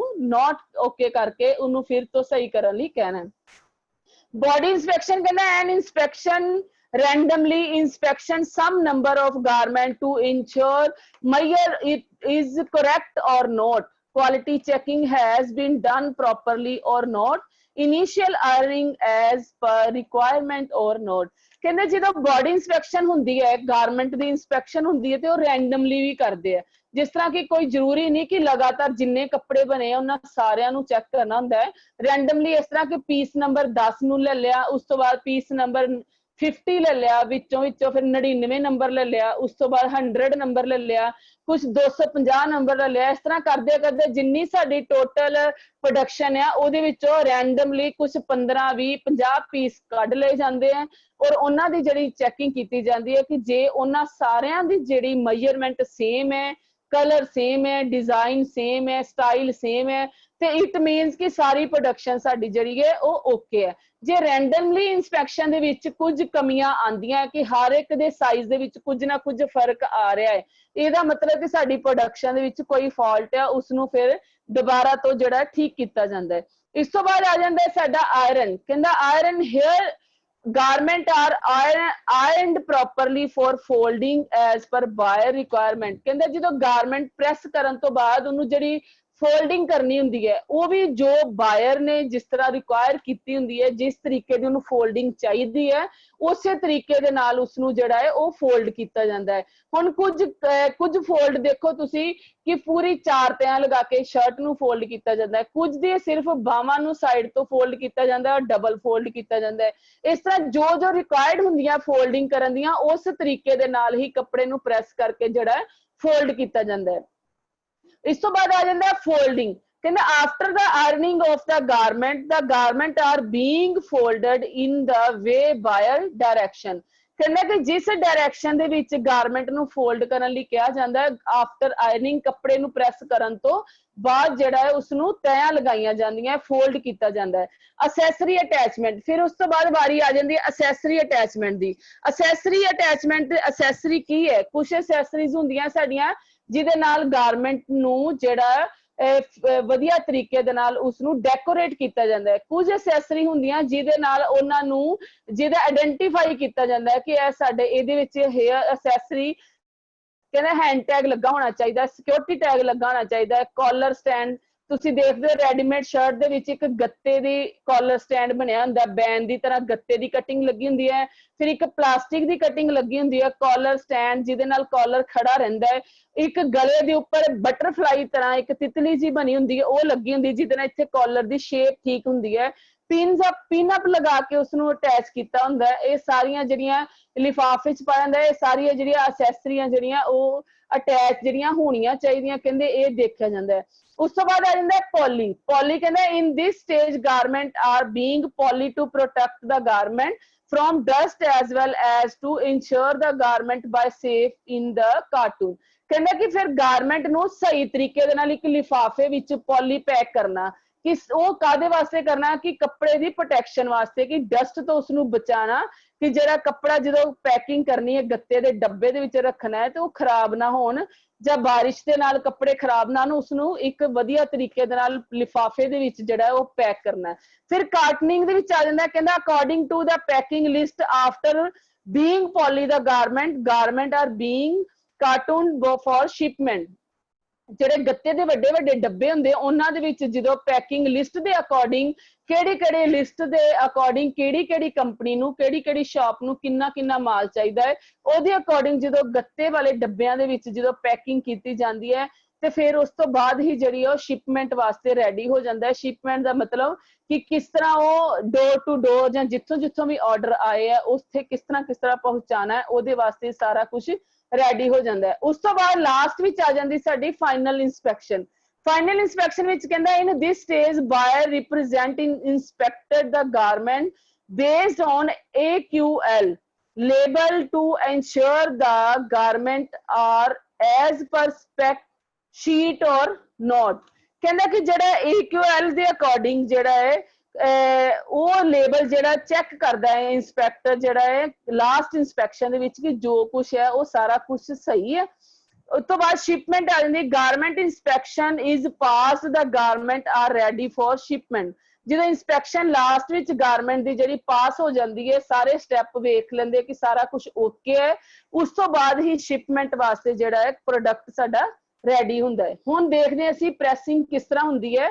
ਕਹਿੰਦਾ this is a finishing process done by cloth to heat and pressure with or without steam to remove crease and to impart a flat appearance to the cloth or garment। In garment industry pressing is also called ironing। After completing pressing the garment have to be fold। ਕਹਿੰਦਾ ਜਿਹੜਾ garment ਨੂੰ fold ਕਰਨਾ ਜਾਂ pressing ਕਰਨਾ ਕਹਿੰਦਾ heat ਨਾਲ ਕਰਨਾ ਹੈ ਜਾਂ ਫਿਰ ਪ੍ਰੈਸ਼ਰ ਨਾਲ ਕੁਝ ਦਬਾ ਕੇ ਔਰ ਹੀਟ ਦੇ ਨਾਲ ਜਿਹੜਾ ਪ੍ਰੈਸ ਕੀਤਾ ਜਾਂਦਾ ਹੈ, ਕੁਝ ਵਿਦ ਸਟੀਮ ਨਾਲ ਕੀਤਾ ਜਾਂਦਾ ਹੈ ਔਰ ਕੁਝ ਵਿਦਆਊਟ ਸਟੀਮ ਦੇ ਨਾਲ ਉਹਨਾਂ ਦੇ ਜਿਹੜੇ ਵਾਟ ਆ ਵਾਲ ਹੈ ਉਹਨਾਂ ਨੂੰ ਦੂਰ ਕੀਤਾ ਜਾਂਦਾ ਹੈ ਤੇ ਉਹਨਾਂ ਦੀ ਜਿਹੜੀ ਅਪੀਅਰੈਂਸ ਆ ਦੇਖਿਆ ਉਸ ਨੂੰ ਵਧੀਆ ਕੀਤਾ ਜਾਂਦਾ ਹੈ।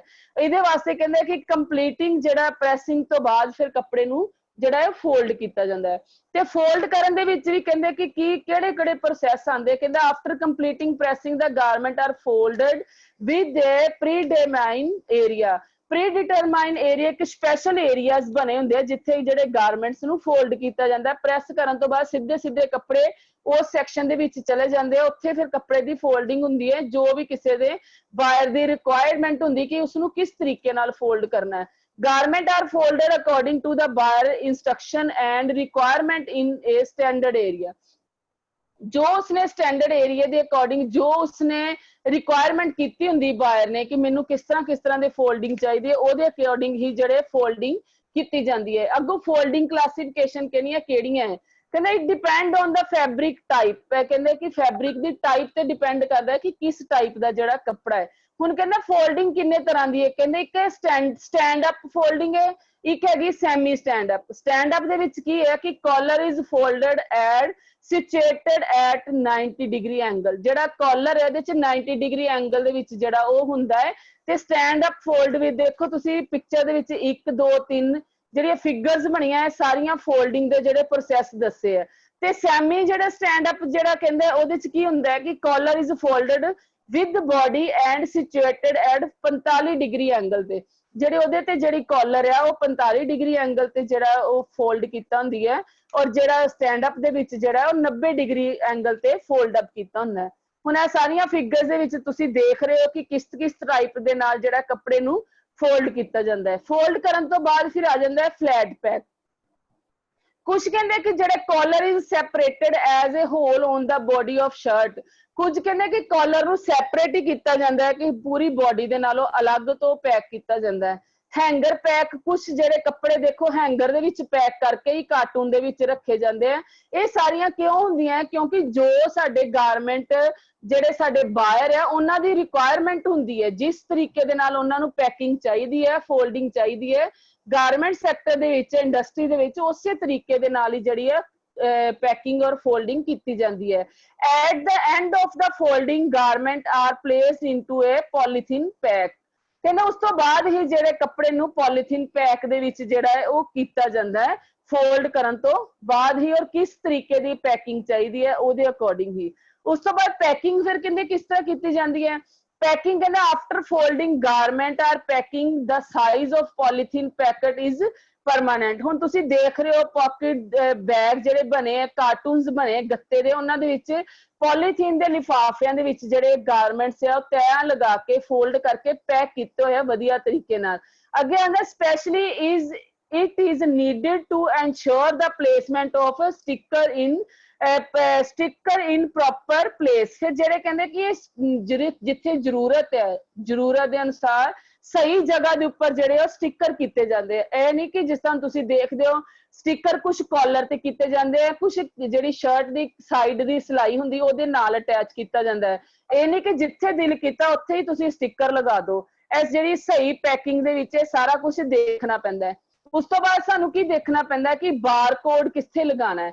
हुण तुसीं देखदे हो ऑनलाइन शॉपिंग भी करदे हो, शॉपिंग मॉल दे विच भी जांदे हो, उत्थे जिहड़े बार कोड लगे हुंदे आ गारमेंट्स दे उपर, हर गारमेंट्स दे उपर बार कोड लगा हुंदा है।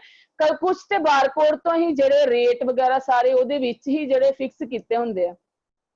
और कहना bar code is a specially buyer wise sticker. जो बार कोड दस्सिया हुंदा उहदे अकॉर्डिंग ही इनर बार कोड हुंदा है, कुछ अंदर लगाए जाते हैं, एक कुछ बार कोड जिहड़े आउटर बार कोड हुंदे जिहड़े बाहर नूं लगाए जाते हैं।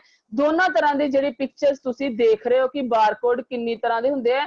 कहंदे 2nd to 8th UPC code, कुछ सैकेंड जिहड़ा कुछ हुंदे है, कुछ 3rd 7 डिजिट दे हुंदे है, कुछ 9 तो 15 डिजिट दे हुंदे है, और कुछ 17 तो 19 डिजिट दे हुंदे है। नीचे सारा जिहड़ा बार कोड दी सारा लिखिया है कि जिहड़ा 3 तो 7 डिजिट तक हुंदा है वो हैगा प्रोडक्ट सीरीज डाटा। ਉਹਦੇ ਵਿੱਚ ਪ੍ਰੋਡਕਟ ਦਾ ਜਿਹੜਾ ਡਾਟਾ ਹੈ ਉਹ ਸਾਰਾ ਉਹਨਾਂ ਨੇ ਬਾਰਕੋਡ ਦੇ ਵਿੱਚ ਮੈਂਸ਼ਨ ਕੀਤਾ ਹੁੰਦਾ ਹੈ।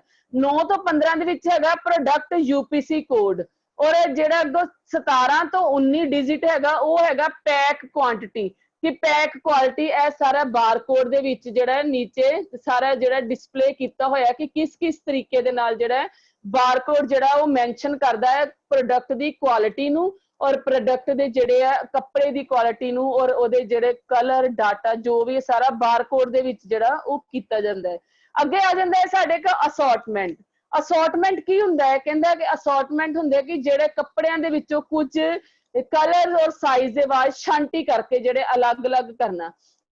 कहंदा after completing the packing of garment it must be placed the garment in a predetermined pack by sorting according to the size and color, then garment are packed into inner box according to the size and color। जिहदे ਇਹ ਜਿਹੜੇ sorting ਕਰਨੀ ਹੁੰਦੀ ਹੈ, ਅਸੌਰਟਮੈਂਟ ਕਰਨਾ ਹੁੰਦਾ ਹੈ, ਇਹਦੇ ਵਿੱਚ ਕੀ ਹੁੰਦਾ ਹੈ ਕਿ ਜਿਸ ਤਰ੍ਹਾਂ ਸਾਡੇ ਕੋਲ ਅਲੱਗ-ਅਲੱਗ ਕਲਰ, ਜਿਸ ਤਰ੍ਹਾਂ ਇੱਕ ਕਲਰ ਦੇ ਸਪੋਜ਼ ਕਰੋ ਸਾਡੇ ਕੋਲ ਬਲੂ ਕਲਰ ਦੇ 3 ਸਾਈਜ਼ ਜਿਹੜੇ ਸਾਡੇ ਕੋਲ ਬਣਾਉਣ ਵਾਸਤੇ ਪ੍ਰੋਡਕਟ ਕੰਪਨੀ ਨੂੰ ਮਿਲੇ, ਜਿਹਦੇ ਵਿੱਚ 26 ਨੰਬਰ 28 ਨੰਬਰ ਤੇ 30 ਨੰਬਰ, ਲੇਕਿਨ ਕਲਰ ਸਾਡਾ ਸੇਮ ਹੈ। ਉਹਦੇ ਚ ਕੀ ਕਰਨਾ ਹੈ ਕਿ ਉਹਨਾਂ ਨੇ ਕਲਰ ਦੇ ਅਕੋਰਡਿੰਗ ਉਹ ਪੀਸਾਂ ਨੂੰ ਅਲੱਗ ਕਰ ਦੇਣਾ ਹੈ। ਹੁਣ 22 ਨੰਬਰ ਦੀ ਪ੍ਰੋਡਕਸ਼ਨ ਦੇ ਵਿੱਚ ਪੀਲੇ ਰੰਗ ਦੇ, ਨੀਲੇ ਰੰਗ ਦੇ, ਲਾਲ ਰੰਗ ਦੇ ਸਾਰੇ ਕੱਪੜੇ ਸਟਿਚ ਹੋ ਰਹੇ ਆ, ਔਰ ਉਸ ਤੋਂ ਬਾਅਦ ਜਦੋਂ ਸਾਰੀ ਇਕੱਠੀ ਸਟਿਚਿੰਗ ਹੋ ਕੇ ਇਕੱਠੇ ਪ੍ਰੈਸ ਕਰਨ ਜਾ ਰਿਹਾ ਕਿਉਂਕਿ ਸਾਰਾ ਇੱਕੋ ਸਾਈਜ਼ ਦਾ ਲਾਟ ਹੈ, ਉਸ ਲਾਟ ਨੂੰ ਫਿਰ ਸਾਈਜ਼ ਅਲੱਗ-ਅਲੱਗ ਕਰਦੇ ਆ ਰੰਗ ਵਾਈਜ਼, ਔਰ ਉਹਦੇ ਸਾਈਜ਼ ਦੇ ਅਕੋਰਡਿੰਗ ਉਹਨਾਂ ਨੂੰ ਅਲੱਗ-ਅਲੱਗ ਕਰਕੇ ਫਿਰ ਉਹ ਜੋ ਵੀ this process working in order is called ਅਸੌਰਟਮੈਂਟ।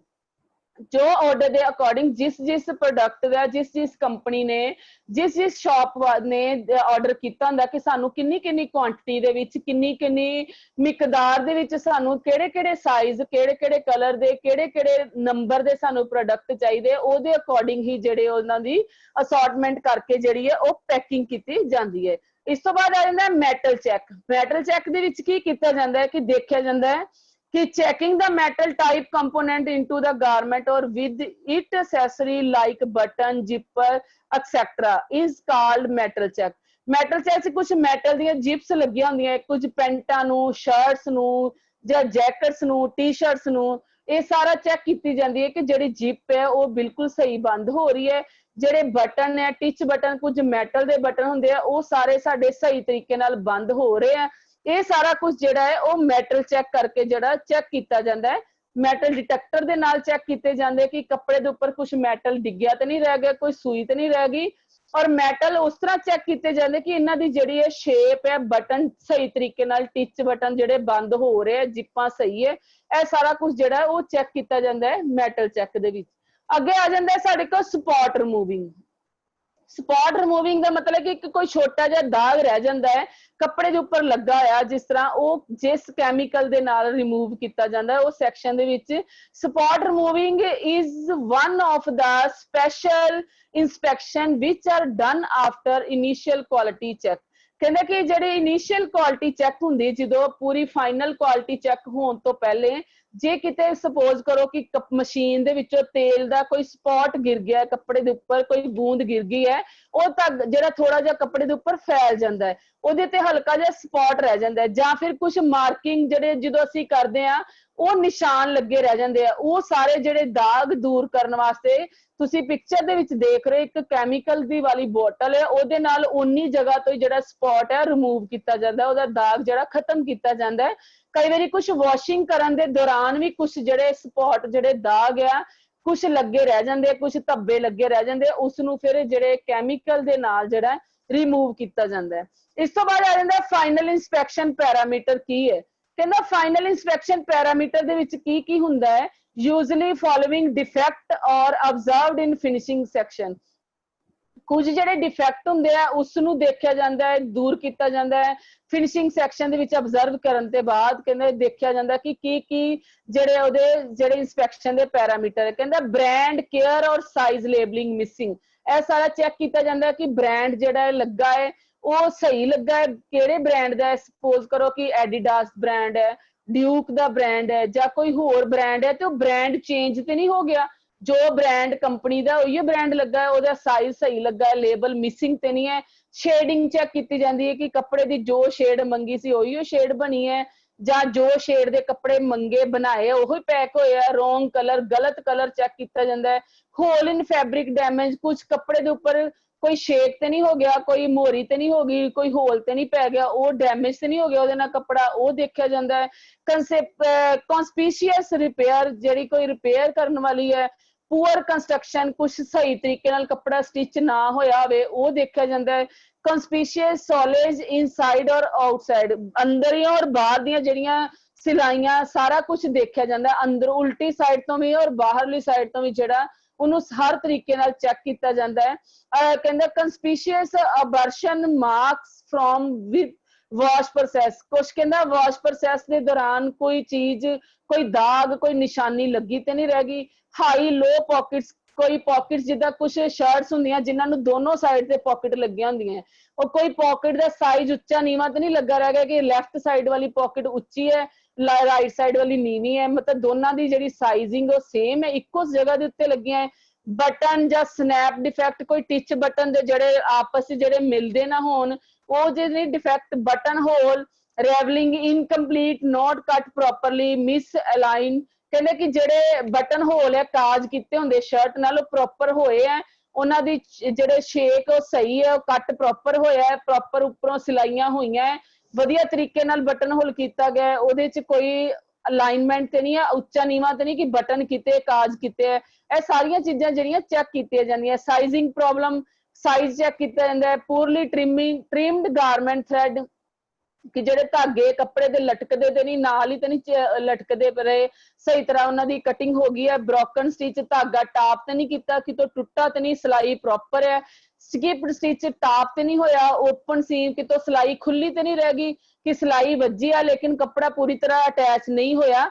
ਇਹ ਸਾਰਾ ਕੁਝ ਜਿਹੜਾ ਹੈ ਇਹ ਚੈੱਕ ਕੀਤਾ ਜਾਂਦਾ ਹੈ। ਫਾਈਨਲ ਇੰਸਪੈਕਸ਼ਨ ਦੇ ਜਿਹੜੇ ਪੈਰਾਮੀਟਰ ਦੇ ਵਿੱਚ ਇਹ ਸਾਰੀਆਂ ਚੀਜ਼ਾਂ ਨੂੰ ਚੈੱਕ ਕਰਨਾ ਹੁੰਦਾ ਹੈ। ਉਸ ਤੋਂ ਬਾਅਦ ਆ ਜਾਂਦੀ ਸਾਡੇ ਕੋਲ ਕਾਰਟੂਨਿੰਗ। ਕਾਰਟੂਨਿੰਗ ਦੇ ਵਿੱਚ ਕਹਿੰਦਾ ਐਟ ਲਾਸਟ ਕਾਰਟੂਨਿੰਗ ਔਰ packing the garment according to buyer comment. The process of packing of inner box and entered into the cartoon is called cartooning. The cartoon is properly wrapped by the scotch tape.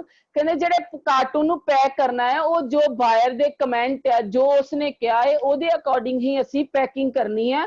ਉਹਦੇ according ਉਹਦੇ ਉੱਪਰ size, ਉਹਦਾ ਨਾਮ, company ਦਾ ਨਾਮ ਸਾਰਾ ਲਿਖਣਾ ਹੈ। ਉਸ ਤੋਂ ਬਾਅਦ ਉਸਨੂੰ ਜਿਹੜੀ ਸਕੌਚ ਟੇਪ, ਜਿਹੜੀ ਇੱਕ ਚੌੜੀ ਟੇਪ ਹੁੰਦੀ ਹੈ, ਉਹ ਡੱਬੇ ਨੂੰ ਪੂਰੀ ਤਰ੍ਹਾਂ ਉਹਦੇ ਨਾਲ ਰੈਪ ਕਰਨਾ ਹੈ ਤਾਂ ਕਿ ਕੁਛ ਵੀ ਜੋ ਲਿਖਿਆ ਹੈ ਉਹ ਰੱਬ ਨਾ ਹੋ ਜਾਏ ਔਰ ਸਹੀ ਤਰੀਕੇ ਨਾਲ ਜਿਹੜੇ ਡੱਬੇ ਵੀ ਜਦੋਂ ਇੱਧਰ ਉੱਧਰ ਕੰਪਨੀਆਂ ਜੇ ਕੁਛ ਸ਼ਿਪਿੰਗ ਦੇ ਵਿੱਚ ਸਾਡੇ ਹਵਾਈ ਜਹਾਜ਼ਾਂ ਦੇ ਥਰੂ ਜਾਂਦੇ ਆ, ਕੁਝ ਇੰਪੋਰਟ ਐਕਸਪੋਰਟ ਕਰਨ ਲਈ ਸਾਡੇ ਕੋਲ ਟ੍ਰੇਨ ਮਾਲ ਗੱਡੀਆਂ ਦੇ ਵਿੱਚ ਜਾਂਦੇ ਆ, ਕੁਝ ਗੱਡੀਆਂ ਦੇ ਵਿੱਚ ਜਾਂਦੇ ਆ, ਕੁਝ ਸਾਡੇ ਜਹਾਜ਼ ਦੇ ਵਿੱਚ ਜਾਂ ਜਿਹੜੇ ਸਮੁੰਦਰੀ ਜਹਾਜ਼ਾਂ ਦੇ ਵਿੱਚ ਜਿਹੜੀ ਸ਼ਿਪਿੰਗ ਦੇ ਵਿੱਚ ਮਾਲ ਸਾਡਾ ਜਾਂਦਾ ਹੈ ਉਹ ਪ੍ਰੋਪਰ ਤਰੀਕੇ ਦੇ ਨਾਲ ਟੇਪਿੰਗ ਹੋਈ ਹੈ, ਸਾਰੇ ਡੱਬੇ ਬੰਦ ਹੈ, ਸੀਲ ਪ੍ਰੋਪਰ ਹੈ, ਖੁੱਲਦੇ ਤੇ ਨਹੀਂ, ਇਹ ਸਾਰਾ ਕੁਝ ਜਿਹੜਾ ਉਹ ਚੈੱਕ ਕੀਤਾ ਜਾਂਦਾ ਹੈ। ਔਰ ਇਹ ਸਾਰੀਆਂ ਪੈਕਿੰਗ ਦੀਆਂ ਜਿਹੜੀਆਂ ਰਿਕੁਆਇਰਮੈਂਟਸ ਹੁੰਦੀਆਂ ਹੈ ਇਹ ਬਾਇਰ ਦੇ ਕਸਟਮਰ ਦੇ ਉੱਪਰ ਡਿਪੈਂਡ ਕਰਦੇ ਆ ਕਿ ਉਸਨੂੰ ਕਿਸ ਤਰ੍ਹਾਂ ਦੀ ਪੈਕਿੰਗ ਚਾਹੀਦੀ ਹੈ। ਕੁਝ ਪੈਕਿੰਗ ਸਾਡੀਆਂ ਲੱਕੜੀ ਦੇ ਡੱਬਿਆਂ ਦੇ ਵਿੱਚ ਹੁੰਦੀਆਂ, ਕੁਝ ਗੱਤੇ ਦੇ ਡੱਬਿਆਂ ਦੇ ਵਿੱਚ ਹੁੰਦੀਆਂ, ਕੁਝ ਸਿੰਪਲ ਪੈਕਟਸ ਬਣ ਕੇ ਹੁੰਦੀਆਂ। ਇਹ ਸਾਰਾ ਕੁਝ ਡਿਪੈਂਡ ਕਰਦਾ ਹੈ ਬਾਇਰ ਦੇ ਉੱਪਰ, ਉਹਨੇ ਕੀ ਸਾਨੂੰ ਕਿਹਾ ਹੈ ਉਹਦੇ ਅਕੋਰਡਿੰਗ ਹੀ ਸਾਰੀ ਜਿਹੜੀ ਪੈਕਿੰਗ ਹੁੰਦੀ ਹੈ। Some information like carton box, nos number, size, shipping mark and destination are printed on the carton. ਉਸ ਤੋਂ ਬਾਅਦ ਕਹਿੰਦੇ ਕਿ ਉਹਦੇ ਜਿਹੜੇ ਸਾਈਜ਼ ਹੈ, ਬਾਕਸ ਦਾ ਨੰਬਰ ਹੈ, ਸ਼ਿਪਿੰਗ ਮਾਰਕ ਹੈ, ਕਿਹੜੀ ਜਗ੍ਹਾ ਤੇ ਜਾਣਾ ਹੈ, ਸਾਰੀ ਡਿਟੇਲ, ਜਿਹੜੀ ਜਗ੍ਹਾ ਤੇ ਡੈਸਟੀਨੇਸ਼ਨ ਹੈ, ਕਿੱਥੇ ਪਹੁੰਚਾਣਾ ਹੈ, ਪ੍ਰਿੰਟ ਹੋਣਾ ਚਾਹੀਦਾ ਹੈ ਡੱਬੇ ਦੇ ਉੱਪਰ। ਇਹ ਸਾਰਾ ਕੁਝ ਦੇਖਿਆ ਜਾਂਦਾ ਹੈ ਕਾਰਟੂਨਿੰਗ ਦੇ ਵਿੱਚ। ਤੇ ਫਾਈਨਲ ਇੰਸਪੈਕਸ਼ਨ ਦੇਖੋ ਹੋ ਰਹੀ ਹੈ, ਤੁਸੀਂ ਪਿਕਚਰਸ ਦੇਖ ਰਹੇ ਹੋ, ਜਿਹੜੇ ਕਸਟਮਰ ਹੈ ਫਾਈਨਲ ਇੰਸਪੈਕਸ਼ਨ ਕਰ ਰਿਹਾ, ਕਹਿੰਦਾ it is done by the buyer. ਇਹ ਬਾਇਰ ਦੁਆਰਾ ਕੀਤੀ ਜਾਂਦੀ ਹੈ। ਪਹਿਲੇ ਤੇ ਕੰਪਨੀ ਦੇ ਵਿੱਚ ਜਿਹੜੇ ਇੰਡਸਟਰੀ ਦੇ ਵਿੱਚ ਜਿਹੜੇ ਆ ਇੰਸਪੈਕਟਰ ਜਿਹੜੀ ਆ ਫਾਈਨਲ ਇੰਸਪੈਕਸ਼ਨ ਕਰਦੇ ਆ, ਉਸ ਤੋਂ ਬਾਅਦ ਇੰਸਪੈਕਸ਼ਨ ਕਰਨ ਤੋਂ ਬਾਅਦ ਜਿਹੜੀ ਫਾਈਨਲ ਹੁੰਦੀ ਹੈ ਜੋ ਕਸਟਮਰ ਹੈ ਜਿਹਨੇ ਆਰਡਰ ਦਿੱਤਾ ਹੁੰਦਾ ਪ੍ਰੋਡਕਟ ਦਾ ਉਹ ਬਾਇਰ ਕਰਦਾ ਹੈ ਕਿ ਜੋ ਮੈਂ ਮੰਗਿਆ ਸੀ, ਜੋ ਮੇਰੀ ਰਿਕੁਆਇਰਮੈਂਟ ਸੀ ਉਹਦੇ ਅਕੋਰਡਿੰਗ ਹੀ ਪ੍ਰੋਡਕਟ ਜਿਹੜਾ ਤਿਆਰ ਹੋਇਆ ਹੈ। ਕਹਿੰਦੇ he check the garments according some rules like accepted quality limit. ਕਹਿੰਦਾ ਕਿ ਕੁਝ ਚੈੱਕ ਉਹ ਆਪਣੇ ਜੋ ਵੀ AQL ਜਿਹੜਾ ਤੁਹਾਨੂੰ ਪਿੱਛੇ ਵੀ ਇੱਕ ਲਫ਼ਜ਼ ਆਇਆ ਸੀ ਅਸੈਪਟਡ ਕੁਆਲਿਟੀ ਲਿਮਿਟ ਜਿਹੜੇ ਰੂਲ ਹੈ ਉਹਦੇ ਅਕੋਰਡਿੰਗ ਜਿਹੜੀ ਗਾਰਮੈਂਟ ਦੀ ਚੈੱਕ ਕਰਦਾ ਹੈ। After final acceptance by the customer the material are dispatched as per dispatch instruction.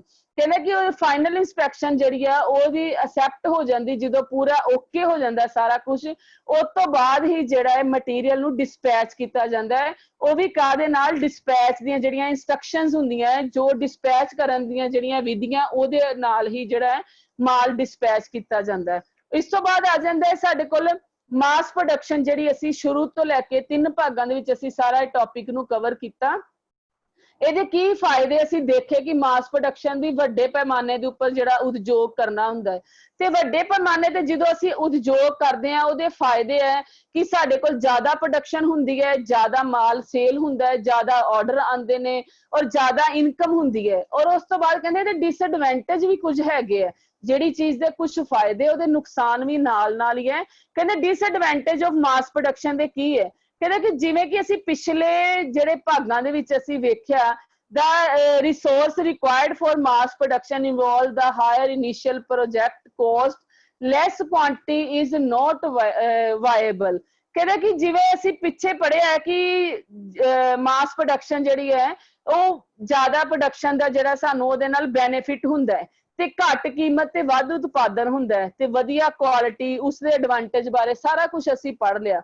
ਤੇ ਕਹਿੰਦੇ ਕਿ ਮਾਸ ਪ੍ਰੋਡਕਸ਼ਨ ਦੇ ਜਿਹੜੇ ਅੱਜ ਦੇ ਇਸ ਫੈਸ਼ਨ ਦੇ ਦੌਰ ਹੈ ਇਹਦੇ ਚ ਫਾਇਦੇ ਹਨ ਤੇ ਇਹਦੇ ਕੁਝ ਡਿਸਐਡਵਾਂਟੇਜ ਹੈ। ਕੀ ਹੈ, ਕਹਿੰਦੇ ਮਾਸ ਪ੍ਰੋਡਕਸ਼ਨ ਦੀ ਮਸ਼ੀਨਰੀ ਦੀ ਕੀਮਤ ਜ਼ਿਆਦਾ, ਜਿਸ ਤਰ੍ਹਾਂ ਤੁਸੀਂ ਦੇਖਦੇ ਹੋ ਕਿ ਮਾਸ ਪ੍ਰੋਡਕਸ਼ਨ ਦੇ ਵਿੱਚ ਵੱਡੀਆਂ ਮਸ਼ੀਨਰੀ ਜਿਹੜੀਆਂ ਲੱਖਾਂ ਦੇ ਮਤਲਬ ਕੋਸਟ ਦੀਆਂ ਜਿਹੜੀਆਂ ਲਗਾਈਆਂ ਜਾਂਦੀਆਂ, ਇਹ ਜ਼ਿਆਦਾ ਕੋਸਟ ਦੀਆਂ ਜਿਹੜੀਆਂ ਮਸ਼ੀਨਰੀ ਜਿਹੜੀ ਲੱਗੀ ਹੁੰਦੀ ਹੈ ਤੇ ਇਹਦੇ ਚ ਜਿਹੜੇ ਕਾਰੀਗਰਾਂ ਦੀ ਜਿਹੜੀ ਸੈਲਰੀ ਹੈ ਉਹ ਵੀ ਉਹਦੇ ਅਕੋਰਡਿੰਗ ਹੀ ਜਿਹੜੀ ਲੱਗਦੀ ਹੈ ਉਹਦੇ ਅਕੋਰਡਿੰਗ ਹੀ ਸਾਨੂੰ ਦੇਣੀ ਪੈਂਦੀ ਹੈ ਕਾਰੀਗਰਸ ਨੂੰ। ਆਪਰੇਟਰ ਵੀ ਜਿਹੜੇ ਕਈ ਵਾਰੀ ਹਾਈ ਮਸ਼ੀਨਾਂ ਨੂੰ ਆਪਰੇਟ ਕਰਨ ਵਾਲੇ ਜਿਹੜੇ ਆਪਰੇਟਰ ਉਹ ਵੀ ਸੈਲਰੀ ਜਿਹੜੀ ਜ਼ਿਆਦਾ ਮੰਗਦੇ ਆ। ਤੇ ਕਹਿੰਦੇ ਫਿਰ ਇਹਦੇ ਚ ਜਿਹੜੀ ਕੀ ਹੈ ਵਰਕਿੰਗ ਕੈਪੀਟਲ ਜਿਹੜੀ ਇਨਵੈਸਟਮੈਂਟ ਹੈ ਉਹ ਸਾਡੀ ਜ਼ਿਆਦਾ ਹੋ ਜਾਂਦੀ ਹੈ, ਕਿਉਂਕਿ ਕੰਪਨੀ ਨੇ ਇੱਕ ਜਗ੍ਹਾ ਖਰੀਦੀ, ਜਗ੍ਹਾ ਦੇ ਉੱਤੇ ਮਸ਼ੀਨਰੀ ਲਗਾਈ, ਜ਼ਿਆਦਾ ਪ੍ਰੋਡਕਟ ਦੀ ਲਗਾਈ। ਜੇ ਸਾਨੂੰ ਉਸ ਪ੍ਰੋਡਕਸ਼ਨ ਦੇ ਅਕੋਰਡਿੰਗ ਸਾਡੇ ਕੋਲ ਆਰਡਰ ਨਹੀਂ ਆਏ ਤੇ ਸਾਡੀ ਉਹ ਜਿਹੜੀ ਹੈ ਕੰਪਨੀ ਉਹ ਜਿਹੜਾ ਸਾਡੀ ਇਨਵੈਸਟਮੈਂਟ ਹੈ ਉਹ ਵੇਸਟ ਹੈ, ਜੇ ਸਾਨੂੰ ਉਹਦੇ ਮਸ਼ੀਨਰੀ ਤੋਂ ਸਾਨੂੰ ਕੋਈ ਬੈਨੀਫਿਟ ਨਹੀਂ ਹੋ ਰਿਹਾ। ਅੱਗੇ ਕਹਿੰਦਾ ਮਾਸ ਪ੍ਰੋਡਕਸ਼ਨ 'ਚ ਥੋੜੀ ਮਾਤਰਾ ਵਿੱਚ ਜਿਹੜੀ ਪ੍ਰੋਡਕਸ਼ਨ ਹੈ ਲਾਭਦਾਇਕ ਨਹੀਂ ਹੈ। ਜੇ ਅਸੀਂ ਵੱਡੀ ਪ੍ਰੋਡਕਸ਼ਨ ਕਰਾਂਗੇ ਤਾਂ ਹੀ ਸਾਨੂੰ ਫਾਇਦਾ ਹੈ। ਜਿੱਥੇ ਸਾਡੇ 10,000 ਦੀ ਪ੍ਰੋਡਕਸ਼ਨ ਹਫਤੇ 'ਚ ਹੁੰਦੀ ਹੈ, ਜੇ ਅਸੀਂ ਸੋਚੀਏ ਕਿ 1000 ਦੀ ਪ੍ਰੋਡਕਸ਼ਨ ਹੀ ਕਰ ਲਈਏ ਤੇ ਸਾਡੀ ਫਿਰ ਕੰਪਨੀ ਨੂੰ ਉਹਦਾ ਨੁਕਸਾਨ ਹੈ। ਕਿਸੇ ਮੌਕੇ ਕਹਿੰਦੇ ਕਿ ਜਿਹੜੇ ਇਹਦੀ ਗੁਣਵੱਤਾ ਜਿਹੜੀ ਉਹਦਾ ਧਿਆਨ ਨਹੀਂ ਰੱਖਿਆ ਜਾਂਦਾ, ਉਹ ਰਿਜੈਕਟ ਹੋ ਜਾਂਦਾ ਮਾਲ, ਤੇ ਉਹ ਵੀ ਜਿਹੜੀ ਪ੍ਰੋਡਕਸ਼ਨ ਦੇ ਉੱਤੇ ਜਿਹੜੀ ਆ ਇਫੈਕਟ ਕਰਦੀ ਹੈ। ਮਾਸ ਪ੍ਰੋਡਕਸ਼ਨ ਦੇ ਵਿੱਚ ਕਹਿੰਦੇ ਜ਼ਿਆਦਾ ਜਿਹੜੀ ਪ੍ਰੋਡਕਸ਼ਨ ਹੈ ਉਹ ਬਣਾਈਆਂ ਹੀ ਜਾਂਦੀਆਂ, ਕਹਿੰਦੇ ਕਿ the lapse at any stage for non compliance of quality size specification will lead to rejection the hence loss। ਜੇ ਉਹਦੀਆਂ ਕੁਆਲਿਟੀ ਜਿਹੜੀਆਂ ਉਹਦੀਆਂ ਸਾਈਜ਼ ਸਪੈਸੀਫਿਕੇਸ਼ਨ ਉਹਨੂੰ ਧਿਆਨ ਨਾ ਦਿੱਤਾ ਜਾਵੇ, ਰਿਜੈਕਟ ਹੋ ਜਾਣ ਇਨਸਪੈਕਸ਼ਨ ਦੇ ਦੌਰਾਨ, ਤੇ ਕੰਪਨੀ ਨੂੰ ਬਹੁਤ ਵੱਡਾ ਜਿਹੜਾ ਨੁਕਸਾਨ ਹੁੰਦਾ ਹੈ। ਤੇ ਇਹਦੇ ਵਾਸਤੇ ਕਹਿੰਦਾ ਜਿਹੜੀ ਕੀ ਰਿਸਪੌਂਸਿਬਲ ਟੀਮਸ ਹੁੰਦੀਆਂ, ਕੁਝ ਸਪੈਸ਼ਲ ਕੰਪਨੀ ਦੇ ਵਿੱਚ ਪਰਸਨਸ ਹੁੰਦੇ ਆ, ਉਹ ਜਿਹੜੇ ਬਹੁਤ ਹੀ ਇੰਪੋਰਟੈਂਸ ਹੁੰਦੇ ਆ ਉਹਨਾਂ ਦੀ, ਔਰ ਉਹਨਾਂ ਦੇ ਵਿੱਚ ਹਾਇਰ ਟੀਮਸ ਵਰਕ ਸਪਿਰਿਟ ਹੋਣੀ ਚਾਹੀਦੀ ਹੈ। ਜੇ ਉਹਨਾਂ ਵਿੱਚ ਇਹ ਸਾਰਾ ਕੁਝ ਨਹੀਂ ਹੈ, ਕੰਮ ਕਰਵਾਉਣ ਦੀ ਕੋਈ ਸ਼ਮਤਾ ਨਹੀਂ ਹੈ, ਤੇ ਜਿਹੜੀ ਪ੍ਰੋਡਕਸ਼ਨ ਹੈ ਸਾਡੀ ਉਹ ਲਾਸ ਹੋਏਗਾ ਤੇ ਕੰਪਨੀ ਨੂੰ ਵੀ ਜਿਹੜਾ ਉਹਦਾ ਨੁਕਸਾਨ ਹੋਏਗਾ। all product produced will be identical and variety of design no possible for multi size and product production। ਕਹਿੰਦੇ ਜਿਹੜੇ ਕੀ ਪਰਸਨ ਹੈ ਉਹਨਾਂ ਦਾ ਜਿਹੜਾ ਇਹ ਪ੍ਰੋਡਕਸ਼ਨ ਦੇ ਵਿੱਚ ਜਿਹੜੇ ਇੱਕੋ ਜਿਹੇ ਹੁੰਦੇ ਆ, ਜ਼ਿਆਦਾ ਡਿਜ਼ਾਈਨ ਦੀ ਜਿਹੜੀ ਪੋਸਿਬਿਲਿਟੀ ਨਹੀਂ ਹੁੰਦੀ, ਕਿਉਂਕਿ ਜਿਹੜਾ ਕੰਪਨੀ ਨੇ ਮਾਲ ਬਣਾਉਣਾ ਉਹਨੇ ਇੱਕੋ ਸਾਈਜ਼ ਦਾ, ਇੱਕੋ ਡਿਜ਼ਾਈਨ ਦਾ ਬਣਾਉਣਾ, ਇੱਕੋ ਕਲਰ ਦਾ ਹੁੰਦਾ, ਉਹਦੇ ਵਿੱਚ ਕੋਈ ਵੈਰਾਈਟੀ ਨਹੀਂ ਹੁੰਦੀ। ਇਹ ਨਹੀਂ ਹੁੰਦਾ ਕਿ ਅਲੱਗ-ਅਲੱਗ ਵੈਰਾਈਟੀ ਦੀਆਂ 10 ਚੀਜ਼ਾਂ ਇੱਕ ਤਰੀਕੇ ਦੀਆਂ ਬਣ ਗਈਆਂ, ਕਿਸੇ ਦੇ ਗੋਲ ਗਲੇ ਬਣ ਗਏ, ਕਿਸੇ ਦੇ ਵੀ ਬਣ ਗਏ, ਕਿਸੇ ਦੀ ਬਟਨ ਟੇਪ ਬਣ ਗਈ। ਉਹਦੇ ਵਿੱਚ ਜੋ ਪ੍ਰੋਡਕਸ਼ਨ ਹੋਣੀ ਹੈ ਸਾਰੀ ਇੱਕੋ ਜਿਹੀ ਹੋਣੀ ਹੈ। ਤੇ ਇਹ ਕਈ ਵਾਰੀ ਸਾਡਾ ਮਾਰਕੀਟ ਦੇ ਵਿੱਚ ਪ੍ਰੋਡਕਟ ਇੱਕੋ ਜਿਹੜੀ ਤਰੀਕੇ ਦਾ ਜਿਹੜਾ ਪ੍ਰੋਡਕਟ ਹੈ ਉਹ ਸੇਲ ਨਹੀਂ ਹੁੰਦਾ, ਤੇ ਉਹ ਵੀ ਮਾਲ ਜਿਹੜਾ ਪਿਆ ਰਹਿੰਦਾ। ਇਹ ਵੀ ਜਿਹੜੀ ਸਾਡੀ ਜਿਹੜੀ ਹੈ ਮਾਸ ਪ੍ਰੋਡਕਸ਼ਨ ਦੀ ਜਿਹੜੇ ਇੱਕ ਡਿਸਐਡਵਾਂਟੇਜ ਹੈ। ਅੱਗੇ ਕਹਿੰਦੇ ਅਚੀਵਿੰਗ ਮਾਸ ਪ੍ਰੋਡਕਸ਼ਨ, ਕਿ ਮਾਸ ਪ੍ਰੋਡਕਸ਼ਨ ਨੂੰ ਅਚੀਵ ਕਿੱਦਾਂ ਕਰਨਾ ਹੈ, ਅਸੀਂ ਉਹਨੂੰ ਕਿਸ ਤਰ੍ਹਾਂ ਸਹੀ ਤਰੀਕੇ ਦੇ ਨਾਲ ਜਿਹੜਾ ਹੈ ਕਰਨਾ ਹੈ ਕਿ ਜਿਹੜੀ ਸਾਡੀ ਮਾਸ ਪ੍ਰੋਡਕਸ਼ਨ ਜਿਹੜੀ ਹੈ ਉਹ ਵਧੀਆ ਤਰੀਕੇ ਨਾਲ ਹੋ ਸਕੇ। Mass production is achieved through the implementation of the production mechanism in a sequential for. ਕਹਿੰਦੇ ਐਫੀਸ਼ੀਐਂਟ ਪ੍ਰੋਡਕਸ਼ਨ ਮਸ਼ੀਨਰੀ, ਵਧੀਆ ਮਸ਼ੀਨਰੀ ਹੋਣੀ ਚਾਹੀਦੀ ਹੈ ਪ੍ਰੋਡਕਸ਼ਨ ਕਰਨ ਵਾਸਤੇ। ਇਹਦਾ ਜਿਹੜਾ ਟੀਚਾ ਕਹਿੰਦਾ ਤਾਂ ਹੀ ਪੂਰਾ ਹੋ ਸਕਦਾ ਹੈ ਕਿ ਜੇ ਇਹਦੀ ਮਸ਼ੀਨਰੀ ਜਿਹੜੀ ਹੈ ਵਧੀਆ ਹੋਏਗੀ, ਯੋਗ ਉਤਪਾਦਨ ਦੇ ਹੋਏਗੀ, ਫਿਰ ਕਹਿੰਦਾ ਉਤਪਾਦਨ ਦੀ ਪ੍ਰਕਿਰਿਆ ਨੂੰ ਸਹੀ ਤਰੀਕੇ ਨਾਲ ਪਲਾਨ ਕਰਕੇ ਜਿਹੜਾ ਕੀਤਾ ਜਾਵੇ, ਤੇ ਜਿਹੜੇ ਸਕਿਲਡ ਤੇ ਸੈਮੀ ਸਕਿਲਡ ਜਿਹੜੇ ਵਰਕਰ ਆ ਉਹ ਇਹਦੇ ਵਿੱਚ ਜਿਹੜੇ ਹੈਲਪਰ ਆ ਉਹਨਾਂ ਦਾ ਪੂਰਾ ਯੋਗਦਾਨ ਹੋਵੇ। ਸਕਿਲਡ ਵਰਕਰ ਕਿ ਜਿਹੜੇ ਪੂਰੇ ਹੁਨਰ ਰੱਖਦੇ ਆ, ਆਪਣੇ ਕੰਮ 'ਚ ਮਹਾਰਤ ਰੱਖਦੇ ਆ, ਤੇ ਸੈਮੀ ਸਕਿਲਡ ਜਿਹੜੇ ਉਹਨਾਂ ਦੇ ਹੈਲਪਰ ਹੁੰਦੇ ਆ ਉਹਨਾਂ ਦੀ ਪੂਰੀ ਇਨਵੋਲਵਮੈਂਟ ਹੋਏਗੀ, ਤੇ ਤਾਂ ਹੀ ਅਸੀਂ ਮਾਸ ਪ੍ਰੋਡਕਸ਼ਨ ਨੂੰ ਅਚੀਵ ਕਰਦੇ ਆ। ਉਸ ਤੋਂ ਬਾਅਦ ਕਹਿੰਦਾ process planning with minimum wastage to process time as the time is money. ਕਹਿੰਦੇ ਜਿਹੜੇ ਇਹਦੇ ਵਿੱਚ ਜਿਹੜੀ ਪ੍ਰੋਸੈਸ ਨੂੰ ਅਸੀਂ ਅਚੀਵ ਤਾਂ ਹੀ ਕਰ ਸਕਦੇ ਹਾਂ ਕਿ ਇਹਦੇ ਵਿੱਚ ਕਹਿੰਦੇ ਕਿ ਜਿਹੜਾ ਟਾਈਮ ਹੈ, ਟਾਈਮ ਹੀ ਪੈਸਾ ਹੈ, ਤੇ ਜਿਹੜਾ ਸਮਾਂ ਪੈਸਾ ਹੁੰਦਾ ਹੈ, ਤੇ ਟਾਈਮ ਇਜ਼ ਮਨੀ। ਜੇ ਅਸੀਂ ਸਹੀ ਸਮੇਂ ਦੇ ਉੱਪਰ ਸਹੀ ਉਤਪਾਦਨ ਨੂੰ ਕਰਦੇ ਆ ਤਾਂ ਹੀ ਸਾਡੀ ਜਿਹੜੀ ਮਾਸ ਪ੍ਰੋਡਕਸ਼ਨ ਹੈ ਉਹ ਅਚੀਵ ਹੋ ਸਕਦੀ ਹੈ, ਉਹਦਾ ਹੀ ਟੀਚਾ ਪੂਰਾ ਕਰ ਸਕਦੇ ਆ ਕਿ ਟਾਈਮ ਦੀ ਵੇਸਟੇਜ ਕੀਤੇ ਬਿਨਾਂ ਅਸੀਂ ਸਾਰੀ ਪ੍ਰੋਡਕਸ਼ਨ ਨੂੰ ਕਰੀਏ। ਇਹ ਨਾ ਇਹ ਕਿ ਅਸੀਂ ਮਾਲ ਜਿਹੜਾ ਹੈ ਮੰਨ ਲਓ 15 ਦਿਨਾਂ ਬਾਅਦ ਦੇਣਾ ਹੈ ਤੇ ਸਾਡੀ ਪ੍ਰੋਡਕਸ਼ਨ ਬਹੁਤ ਸਲੋ ਚੱਲ ਰਹੀ ਹੈ। ਇਹਦੇ ਵਿੱਚ ਇਹ ਕਿ ਸਮੇਂ ਦੀ ਬਹੁਤ ਹੀ ਜ਼ਿਆਦਾ ਕੀਮਤ ਹੈ, ਸਮੇਂ ਨੂੰ ਬਹੁਤ ਹੀ ਮੁੱਖ ਰੱਖਿਆ ਜਾਂਦਾ ਹੈ। ਜੇ ਸਹੀ ਸਮੇਂ ਤੇ ਅਸੀਂ ਸਹੀ ਟਾਈਮ ਦੇ ਉੱਤੇ ਪ੍ਰੋਡਕਸ਼ਨ ਨੂੰ ਕਰਾਂਗੇ ਤਾਂ ਹੀ ਇਸ ਕੰਪਨੀ ਨੂੰ ਫਾਇਦਾ ਹੋਏਗਾ, ਅਦਰਵਾਈਜ਼ ਕੰਪਨੀ ਨੂੰ ਜਿਹੜਾ ਉਹ ਘਾਟਾ ਹੀ ਪਏਗਾ। ਕੁਆਲਿਟੀ ਕੰਟਰੋਲ ਸਿਸਟਮ ਇੰਪਲੀਮੈਂਟੇਸ਼ਨ, ਕਹਿੰਦਾ ਮਾਸ ਪ੍ਰੋਡਕਸ਼ਨ ਦੇ ਵਿੱਚ ਕੁਆਲਿਟੀ ਸਿਸਟਮ ਜਿਹੜਾ ਹੈ ਉਹ ਇੰਪਲੀਮੈਂਟ ਹੋਣਾ ਚਾਹੀਦਾ ਹੈ। ਟਾਈਮ ਟੂ ਟਾਈਮ ਜਿਹੜੀ ਕੁਆਲਿਟੀ ਗੁਣਵੱਤਾ ਪ੍ਰੋਡਕਟ ਦੀ ਚੈੱਕ ਹੁੰਦੀ ਰਹਿਣੀ ਚਾਹੀਦੀ ਹੈ। Strict inspection standard at various production stage, ਕੁਝ ਸਟ੍ਰਿਕਟ ਸਟੈਂਡਰਡ ਜਿਹੜੇ ਇੰਸਪੈਕਸ਼ਨ ਦੇ ਉਹ ਬਣਾਏ ਹੋਣੇ ਚਾਹੀਦੇ ਅਲੱਗ-ਅਲੱਗ ਸਟੇਜਿਸ ਤੇ, ਕਿ ਜੇ ਲੋੜ ਪੈਣ ਤੇ ਉਸ ਨੂੰ ਜਿਹੜਾ ਹੈ ਉਸੇ ਵੇਲੇ ਰੋਕ ਦਿੱਤਾ ਜਾਏ ਜੇ ਸਾਨੂੰ ਕਿਤੇ ਕੁਝ ਕਮੀ ਲੱਗਦੀ ਹੈ। ਬਹੁਤ ਸਖਤ ਇੰਸਪੈਕਸ਼ਨ ਪੱਧਰ ਦੇ ਨਾਲ ਜਿਹੜਾ ਉਤਪਾਦਨ ਨੂੰ ਅਲੱਗ-ਅਲੱਗ ਸਟੇਜ ਤੇ ਚੈਕਿੰਗ ਕਰਕੇ ਕੀਤਾ ਜਾਂਦਾ ਹੈ। In process stages, final inspection, before dispatch, ਇਹ ਜਿਹੜੀਆਂ ਸਾਰੀਆਂ ਸਟੇजेस ਹੈ ਇਹ ਇੰਸਪੈਕਸ਼ਨ ਦੇ ਜਿਹੜੇ ਬਹੁਤ ਹੀ ਸਟ੍ਰਿਕਟ ਰੂਲ ਹੋਣੇ ਚਾਹੀਦੇ ਹੈ ਕਿ ਬਿਲਕੁਲ ਸਖਤਾਈ ਦੇ ਨਾਲ ਉੱਤੇ ਇੰਪਲੀਮੈਂਟ ਹੋਣੇ ਚਾਹੀਦੀ ਹੈ, ਤਾਂ ਹੀ ਸਾਡੀ ਕੰਪਨੀ ਦੀ ਜਿਹੜੀ ਹੈ ਉਹਦਾ ਫਾਇਦਾ ਹੋਵੇਗਾ। ਇਸ ਤੋਂ ਬਾਅਦ ਕਹਿੰਦੇ ਕਿ ਸਾਰੀ ਮਾਸ ਪ੍ਰੋਡਕਸ਼ਨ ਜਿਹੜੀ ਅਸੀਂ ਅੱਜ ਤੱਕ ਪੜ੍ਹੇ ਚੈਪਟਰ, ਇਹਦਾ ਸਿੱਟਾ ਕੀ ਹੈ, ਕਨਕਲੂਜਨ ਕੀ ਹੈ? ਕਨਕਲੂਜਿੰਗ ਅਚੀਵਿੰਗ ਦਾ ਮਾਸ ਪ੍ਰੋਡਕਸ਼ਨ, ਕਹਿੰਦੇ ਕਿ ਮਾਸ ਪ੍ਰੋਡਕਸ਼ਨ ਨਾਲ ਉਤਪਾਦਨ ਵੱਧ ਜਾਂਦਾ ਹੈ ਤੇ ਪਰ ਪੀਸ ਕੋਸਟ ਜਿਹੜੀ ਹੈ ਘਟ ਜਾਂਦੀ ਹੈ। ਮਾਸ ਪ੍ਰੋਡਕਸ਼ਨ ਕਰਨ ਦੇ ਨਾਲ ਜਿਹੜਾ ਹੈ ਪ੍ਰੋਡਕਸ਼ਨ ਵੱਧਦੀ ਹੈ ਤੇ ਕੱਪੜੇ ਜਿਹੜੀ ਪ੍ਰੋਡਕਟ ਦੀ ਕੀਮਤ ਘਟ ਜਾਂਦੀ ਹੈ, ਕਿਉਂਕਿ ਜੇ ਅਸੀਂ ਥੋੜੇ ਟਾਈਮ ਦੇ ਵਿੱਚ ਸਸਤਾ ਕੱਪੜਾ ਖਰੀਦ ਕੇ ਉਸ ਦੀ ਪ੍ਰੋਡਕਸ਼ਨ ਕਰਦੇ ਆ, ਨੈਚੁਰਲੀ ਕਿ ਜਿਹੜਾ ਕੱਪੜਾ ਜਦੋਂ ਅਸੀਂ ਇਕੱਠਾ ਇੱਕ ਸੂਟ ਖਰੀਦਦੇ ਆ ਤੇ ਉਹ 400 ਰੁਪਏ ਦਾ ਬਣਦਾ, ਜਦੋਂ ਅਸੀਂ ਜ਼ਿਆਦਾ ਪ੍ਰੋਡਕਸ਼ਨ ਕਰਦੇ ਆ ਤੇ ਉਹ ਹੀ ਜਿਹੜੀ ਕੱਪੜੇ ਦੀ ਕੋਸਟ ਹੈ ਸਾਡੇ ਕੋਲ 100 ਰੁਪਏ ਦੀ ਪੈ ਜਾਂਦੀ ਹੈ। ਇਹਦੇ ਨਾਲ ਕੀ ਹੁੰਦਾ ਕਿ ਜ਼ਿਆਦਾ ਪ੍ਰੋਡਕਸ਼ਨ ਦੇ ਨਾਲ ਜਿਹੜੀ ਹੈ ਪਰ ਇੱਕ ਪੀਸ ਦੀ ਜਿਹੜੀ ਕੀਮਤ ਹੈ ਉਹ ਘਟ ਜਾਂਦੀ ਹੈ। In mass production time consumption is less than traditional method, ਕਹਿੰਦੇ ਜਿਹੜਾ traditional method single tailor method ਸੀ ਉਹਦੇ ਨਾਲੋਂ ਜਿਹੜੀ ਟਾਈਮ ਕੰਜ਼ੰਪਸ਼ਨ ਉਹ ਘਟ ਜਾਂਦੀ ਹੈ, ਕਿਉਂਕਿ ਇੱਕ ਟਾਈਮ ਤੇ ਉੱਤੇ ਜ਼ਿਆਦਾ ਪ੍ਰੋਡਕਸ਼ਨ ਹੋ ਜਾਂਦੀ ਕਿ ਇੱਕ ਬੰਦਾ ਇੱਕ ਪੀਸ ਨੂੰ ਕਿੰਨੇ ਪੀਸ ਨੂੰ ਸਟਿਚ ਕਰਦਾ ਹੈ।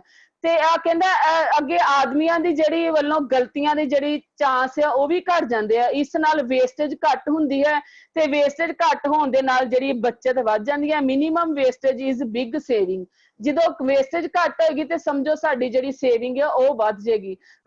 ਅੱਗੇ ਹੈਗਾ ਰਿਡਿਊਸ ਲੇਬਰ ਕਾਸਟ ਇਨ ਮਾਸ ਪ੍ਰੋਡਕਸ਼ਨ, ਜਿਹੜੀ ਕਾਰੀਗਰਾਂ ਦੀ ਜਿਹੜੀ ਮਿਹਨਤ ਦਾ ਜਿਹੜਾ ਉਹ ਖਰਚਾ ਘਟ ਜਾਂਦਾ ਹੈ। ਜਦੋਂ ਥੋੜੇ ਟਾਈਮ 'ਚ ਪ੍ਰੋਡਕਸ਼ਨ ਜ਼ਿਆਦਾ ਹੋਏਗੀ ਤੇ ਨੈਚੁਰਲੀ ਕਿ ਸਾਡੀ ਕੰਪਨੀ ਨੂੰ ਫਾਇਦਾ ਹੋਏਗਾ ਤੇ ਜੋ ਕਾਰੀਗਰ ਨੇ ਜੋ ਉਹਨਾਂ ਦੀ ਦਿਹਾੜੀ ਹੈ ਜਾਂ ਜੋ ਉਹਨਾਂ ਦੀ ਪਰ ਕੋਸਟ ਆ ਉਹ ਜਿਹੜੀ ਮਿਹਨਤ ਦਾ ਖਰਚਾ ਜਿਹੜਾ ਘਟ ਜਾਂਦਾ ਹੈ। ਅੱਗੇ ਕਹਿੰਦਾ ਰਾ ਮਟੀਰੀਅਲ ਦਾ ਜਿਹੜਾ ਖਰਚਾ ਉਹ ਵੀ ਘਟ ਜਾਂਦਾ ਹੈ, ਕਿਉਂਕਿ ਇੱਕੋ ਵਾਰੀ ਰਾ ਮਟੀਰੀਅਲ ਸਾਰਾ ਆਣਾ ਹੈ ਤੇ ਸਸਤੇ ਭਾਅ ਦੇ ਉੱਤੇ ਮਿਲ ਜਾਂਦਾ। ਜਦੋਂ ਅਸੀਂ ਇੱਕ ਕੁਛ 5 ਮੀਟਰ ਕੱਪੜਾ ਖਰੀਦਣਾ ਤੇ ਉਹਦਾ ਰੇਟ ਜ਼ਿਆਦਾ ਹੁੰਦਾ, ਜਦੋਂ ਅਸੀਂ 20 ਮੀਟਰ ਕੱਪੜਾ ਖਰੀਦਣਾ ਤੇ ਉਹਦਾ ਰੇਟ ਜਿਹੜਾ ਹੈ ਉਹ ਘਟ ਜਾਂਦਾ ਹੈ, ਤੇ ਜਦੋਂ ਅਸੀਂ ਹਜ਼ਾਰਾਂ ਮੀਟਰ ਕੱਪੜਾ ਖਰੀਦਣਾ ਤੇ ਉਹਦੀ ਕਾਸਟ ਹੋਰ ਵੀ ਘਟ ਜਾਂਦੀ ਹੈ ਤੇ ਉਹ ਵੀ ਜਿਹੜਾ ਕੰਪਨੀ ਨੂੰ ਫਾਇਦਾ ਹੋ ਜਾਂਦਾ ਹੈ। ਤੇ ਅੱਗੋਂ ਕਹਿੰਦੇ ਜਦੋਂ ਅਸੀਂ ਲਗਾਤਾਰ ਮਾਲ ਤਿਆਰ ਕਰਦੇ ਆ, ਮਿਕਦਾਰ ਕਰਦੇ ਆ, ਖਰੀਦਦਾਰੀ ਕਰਦੇ ਆ ਤੇ ਸਾਨੂੰ ਜਿਹੜਾ ਵਧੀਆ ਜਿਹੜਾ ਵਪਾਰਕ ਸੰਬੰਧ ਵੀ ਬਣਦੇ ਆ, ਸਾਡੇ ਇੰਡਸਟਰੀ ਦੇ ਵਿੱਚ ਸਾਡੀ ਜਾਣ ਪਛਾਣ ਬਣਦੀ ਹੈ, ਕਿਉਂਕਿ ਸਾਡਾ ਇੱਕ ਬਣ ਜਾਂਦਾ ਹੈ, ਵਿਹਾਰ ਬਣ ਜਾਂਦਾ ਹੈ ਮਾਰਕੀਟ ਦੇ ਵਿੱਚ ਵਧੀਆ ਕਿ ਇਸ ਕੰਪਨੀ ਨੇ ਇੰਨਾ ਮਾਲ ਖਰੀਦਣਾ ਹੀ ਖਰੀਦਣਾ ਹੈ। ਔਰ ਕਈ ਵਾਰੀ ਸਾਨੂੰ ਕੁਛ ਟਾਈਮ ਮਿਲ ਜਾਂਦਾ ਪੈਸੇ ਦੇਣ ਵਾਸਤੇ ਵੀ, ਇੱਕ ਸਾਡਾ ਵਧੀਆ ਜਿਹੜੇ ਰਿਲੇਸ਼ਨ ਬਣ ਜਾਂਦੇ ਮਾਰਕੀਟ ਦੇ ਵਿੱਚ। ਕਹਿੰਦੇ ਇਹ ਉਤਪਾਦਨ ਕੀਤੇ ਹੋਏ ਪ੍ਰੋਡਕਟ ਗਾਰਮੈਂਟਸ ਨੂੰ ਮਾਰਕੀਟ ਵਿੱਚ ਵਾਜਿਬ ਕੀਮਤ ਤੇ ਵੇਚਣ ਵਿੱਚ ਮਦਦ ਕਰਦਾ ਹੈ ਤੇ ਮੁਕਾਬਲੇ ਕਰਕੇ ਮਾਰਕੀਟ ਵਿੱਚ ਆਪਣੀ ਜਗ੍ਹਾ ਬਣਾਉਂਦਾ ਹੈ, ਤੇ ਇਹੀ ਸਾਡਾ ਮਾਸ ਪ੍ਰੋਡਕਸ਼ਨ ਇਨ ਗਾਰਮੈਂਟ ਇੰਡਸਟਰੀ, ਇਸੇ ਤਰ੍ਹਾਂ ਹੀ ਜਿਹੜੀ ਸਾਡੀ ਮਾਸ ਪ੍ਰੋਡਕਸ਼ਨ ਜਿਹੜੀ ਗਾਰਮੈਂਟ ਇੰਡਸਟਰੀ ਵਿੱਚ ਜਿਹੜੀ ਹੈ ਉਹ ਆਪਣੀ ਅਚੀਵਮੈਂਟ ਕਰਦੀ ਹੈ। ਤੇ ਅਸੀਂ ਪੂਰੀ ਕੋਸ਼ਿਸ਼ ਕਰਦੇ ਹਾਂ ਕਿ ਜਿਹੜੀ ਆਪਣੀ ਸਾਡੀ ਮਾਸ ਪ੍ਰੋਡਕਸ਼ਨ ਹੈ ਮਾਰਕੀਟ ਦੇ ਵਿੱਚ, ਇੰਡਸਟਰੀ ਦੇ ਵਿੱਚ ਜਦੋਂ ਵੀ ਅਸੀਂ ਜਾਈਏ ਅਸੀਂ ਪ੍ਰੋਡਕਸ਼ਨ ਨੂੰ ਵਧਾਈਏ, ਆਪਣੀ ਇੰਡਸਟਰੀ ਨੂੰ ਵਧਾਈਏ, ਤਾਂ ਹੀ ਇੰਡਸਟਰੀ ਤੇ ਜਿਹੜੀ ਕਾਮਯਾਬੀ ਮਿਲੇਗੀ, ਤਰੱਕੀ ਮਿਲੇਗੀ। ਇਸੇ ਤਰ੍ਹਾਂ ਹੀ ਕਹਿੰਦੇ ਕਿ it help to sell product are competitive rate and market, ਤੇ ਮਾਰਕੀਟ ਦੇ ਵਿੱਚ ਕੰਪੀਟੀਸ਼ਨ ਜਿਹੜਾ ਉਹ ਵੱਧ ਜਾਂਦਾ ਹੈ, ਰੇਟ ਜਿਹੜਾ ਸਾਡਾ ਸਹੀ ਮਿਲਣ ਲੱਗ ਪੈਂਦਾ ਹੈ ਔਰ ਜਿਹੜੀ ਸਾਡੀ ਮਾਰਕੀਟ ਹੈ ਉਹ ਗੇਨ ਹੋ ਜਾਂਦੀ ਹੈ, ਸਾਡਾ ਕੰਪਨੀ ਦਾ ਨਾਮ ਜਿਹੜਾ ਹੈ ਉਹ ਵੱਧ ਜਾਂਦਾ ਹੈ। ਤੇ ਇਸੇ ਤਰ੍ਹਾਂ ਹੀ ਸਾਡੇ ਜਿਹੜੇ ਅਸੀਂ 3 ਭਾਗਾਂ ਦੇ ਵਿੱਚ ਆਪਣੀ ਮਾਸ ਪ੍ਰੋਡਕਸ਼ਨ ਨੂੰ ਜਿਹੜਾ ਹੈ ਇਹ ਟੌਪਿਕ ਨੂੰ ਕਵਰ ਕੀਤਾ, ਤੇ ਹੁਣ ਸਾਡੇ ਕੋਲ ਕਿਸੇ ਦੀ ਕੋਈ ਕੁਐਰੀ ਹੈ ਤੇ ਉਹ ਮੇਰੇ ਨਾਲ ਡਿਸਕਸ ਕਰ ਸਕਦਾ ਹੈ, ਅਦਰਵਾਈਜ਼ ਮੇਰਾ ਟੌਪਿਕ ਇੱਥੇ ਹੀ ਸਮਾਪਤ ਹੁੰਦਾ ਹੈ। ਕਿਸੇ ਦੀ ਕੋਈ ਕੁਐਰੀ ਹੈ? जी मैम, अनम्यूट कर लीजिए जरा। बेटे ਕਿਸੇ ਦੀ ਕੋਈ ਇਸ ਟੌਪਿਕ ਦੇ ਨਾਲ ਰਿਲੇਟਡ ਕੋਈ ਕੁਐਰੀ ਹੈ ਤੇ ਪਲੀਜ਼ ਡਿਸਕਸ ਕਰੋ। ਹੈਲੋ, ਹਾਂਜੀ ਸਤਿ ਸ਼੍ਰੀ ਅਕਾਲ ਮੈਮ। ਸਤਿ ਸ਼੍ਰੀ ਅਕਾਲ ਜੀ। ਹਾਂਜੀ ਮੈਡਮ। ਹਾਂਜੀ, ਸਪਸ਼ਟ ਬੋਲੀ, ਸਪਸ਼ਟ ਆਵਾਜ਼। Thank you ma'am. ਠੀਕ ਹੈ ਜੀ, ਥੈਂਕ ਯੂ ਮੈਡਮ। ਮੈਂ ਬੜੇ ਧਿਆਨ ਨਾਲ ਸਾਰਾ ਸੁਣਿਆ, ਬਹੁਤ ਵਧੀਆ ਸੀ। ਇਹਦਾ ਸਿਖਾਉਣਾ, ਧੋਣਾ, ਪ੍ਰੈਸ ਕਰਨਾ, ਫੋਲਡ ਕਰਨਾ, ਪੈਕਿੰਗ ਕਰਨਾ, ਮਤਲਬ ਇਹ ਚੀਜ਼ਾਂ ਸਾਰੀਆਂ ਇਹਦੇ ਵਿੱਚ ਦੱਸੀਆਂ ਤੁਸੀਂ, ਬਹੁਤ ਵਧੀਆ। ਹਾਂਜੀ ਮੈਡਮ, ਹਾਂਜੀ ਮੈਡਮ, ਥੈਂਕ ਯੂ ਜੀ। ਮੈਨੂੰ ਲੱਗਦਾ ਕਿ ਸਾਰੇ ਸਟੂਡੈਂਟਸ ਨੂੰ ਵਧੀਆ ਸਮਝ ਆਈ ਹੋਣੀ ਇਹਦੀ। ਠੀਕ ਹੈ, ਠੀਕ ਹੈ ਮੈਮ, ਥੈਂਕ ਯੂ। ਸਟੂਡੈਂਟਸ ਨੂੰ ਪੁੱਛ ਲਓ। ਸਾਡੀਆਂ ਬਲੈਸਿਸ ਜਿਹੜੀਆਂ ਉਹ ਹੀ ਸਾਨੂੰ ਜਿਹੜੀਆਂ ਮੋਟੀਵੇਟ ਕਰਦੀਆਂ ਇੰਸਪੀਰੇਸ਼ਨ ਦਿੰਦੀਆਂ ਹੈ ਵਧੀਆ ਵਧੀਆ ਸਾਨੂੰ ਟੌਪਿਕ ਲੈ ਕੇ ਆਉਣ ਦੀ। ਔਰ ਹਾਂਜੀ, ਹਾਂਜੀ। ਆਪਣੀ ਪੂਰੀ ਕੋਸ਼ਿਸ਼ ਰਹੇਗੀ ਕਿ ਵਧੀਆ ਵਧੀਆ ਹੀ ਟੌਪਿਕ ਲੈ ਕੇ ਆਈਏ ਔਰ ਬੱਚਿਆਂ ਨੂੰ ਇਹਦਾ ਫਾਇਦਾ ਹੋਵੇ। ਮੇਰੇ ਵੱਲੋਂ ਬਸ ਫਸਟ ਸਭ ਕੁਝ ਵਧੀਆ ਸੀ, ਤੇ ਬਾਕੀ ਬੱਚਿਆਂ ਨੂੰ ਪੁੱਛ ਲਓ ਤੁਸੀਂ, ਠੀਕ ਹੈ ਜੀ। ਥੈਂਕ ਯੂ ਮੈਡਮ ਜੀ, ਥੈਂਕ ਯੂ ਸੋ ਮਚ। ਹਾਂਜੀ ਬੇਟਾ, ਕਿਸੇ ਦੀ ਕੋਈ ਕੁਐਰੀ ਹੈ ਪਲੀਜ਼ ਮੈਨੂੰ ਸ਼ੇਅਰ ਕਰ ਸਕਦਾ ਹੈ। ਕਿਸੇ ਨੂੰ ਕੁਝ ਵੀ ਟੌਪਿਕ ਕਲੀਅਰ ਨਾ ਹੋਇਆ ਹੈ ਪਲੀਜ਼ ਸਮਝ ਲਓ। ਨਹੀਂ ਮੈਡਮ ਜੀ, ਬਹੁਤ ਵਧੀਆ ਸੀ ਜੀ ਅੱਜ। ਥੈਂਕ ਯੂ ਬੇਟਾ ਜੀ।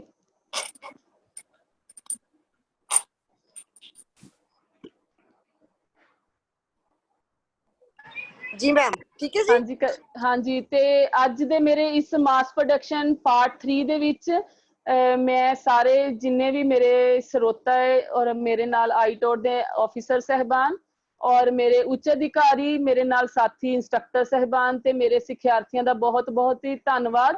ਉਹਨਾਂ ਨੇ ਮੈਨੂੰ ਬਹੁਤ ਹੀ ਟਾਈਮ ਦਿੱਤਾ ਔਰ ਮੇਰਾ ਇਸ ਟੌਪਿਕ ਨੂੰ ਬੜੇ ਧਿਆਨ ਨਾਲ ਸੁਣਿਆ ਔਰ ਮੈਨੂੰ ਉਮੀਦ ਹੈ ਕਿ ਸਭ ਨੂੰ ਇਹਦਾ ਫਾਇਦਾ ਹੋਏਗਾ। ਥੈਂਕ ਯੂ, ਸਤਿ ਸ਼੍ਰੀ ਅਕਾਲ। Thank you ma'am.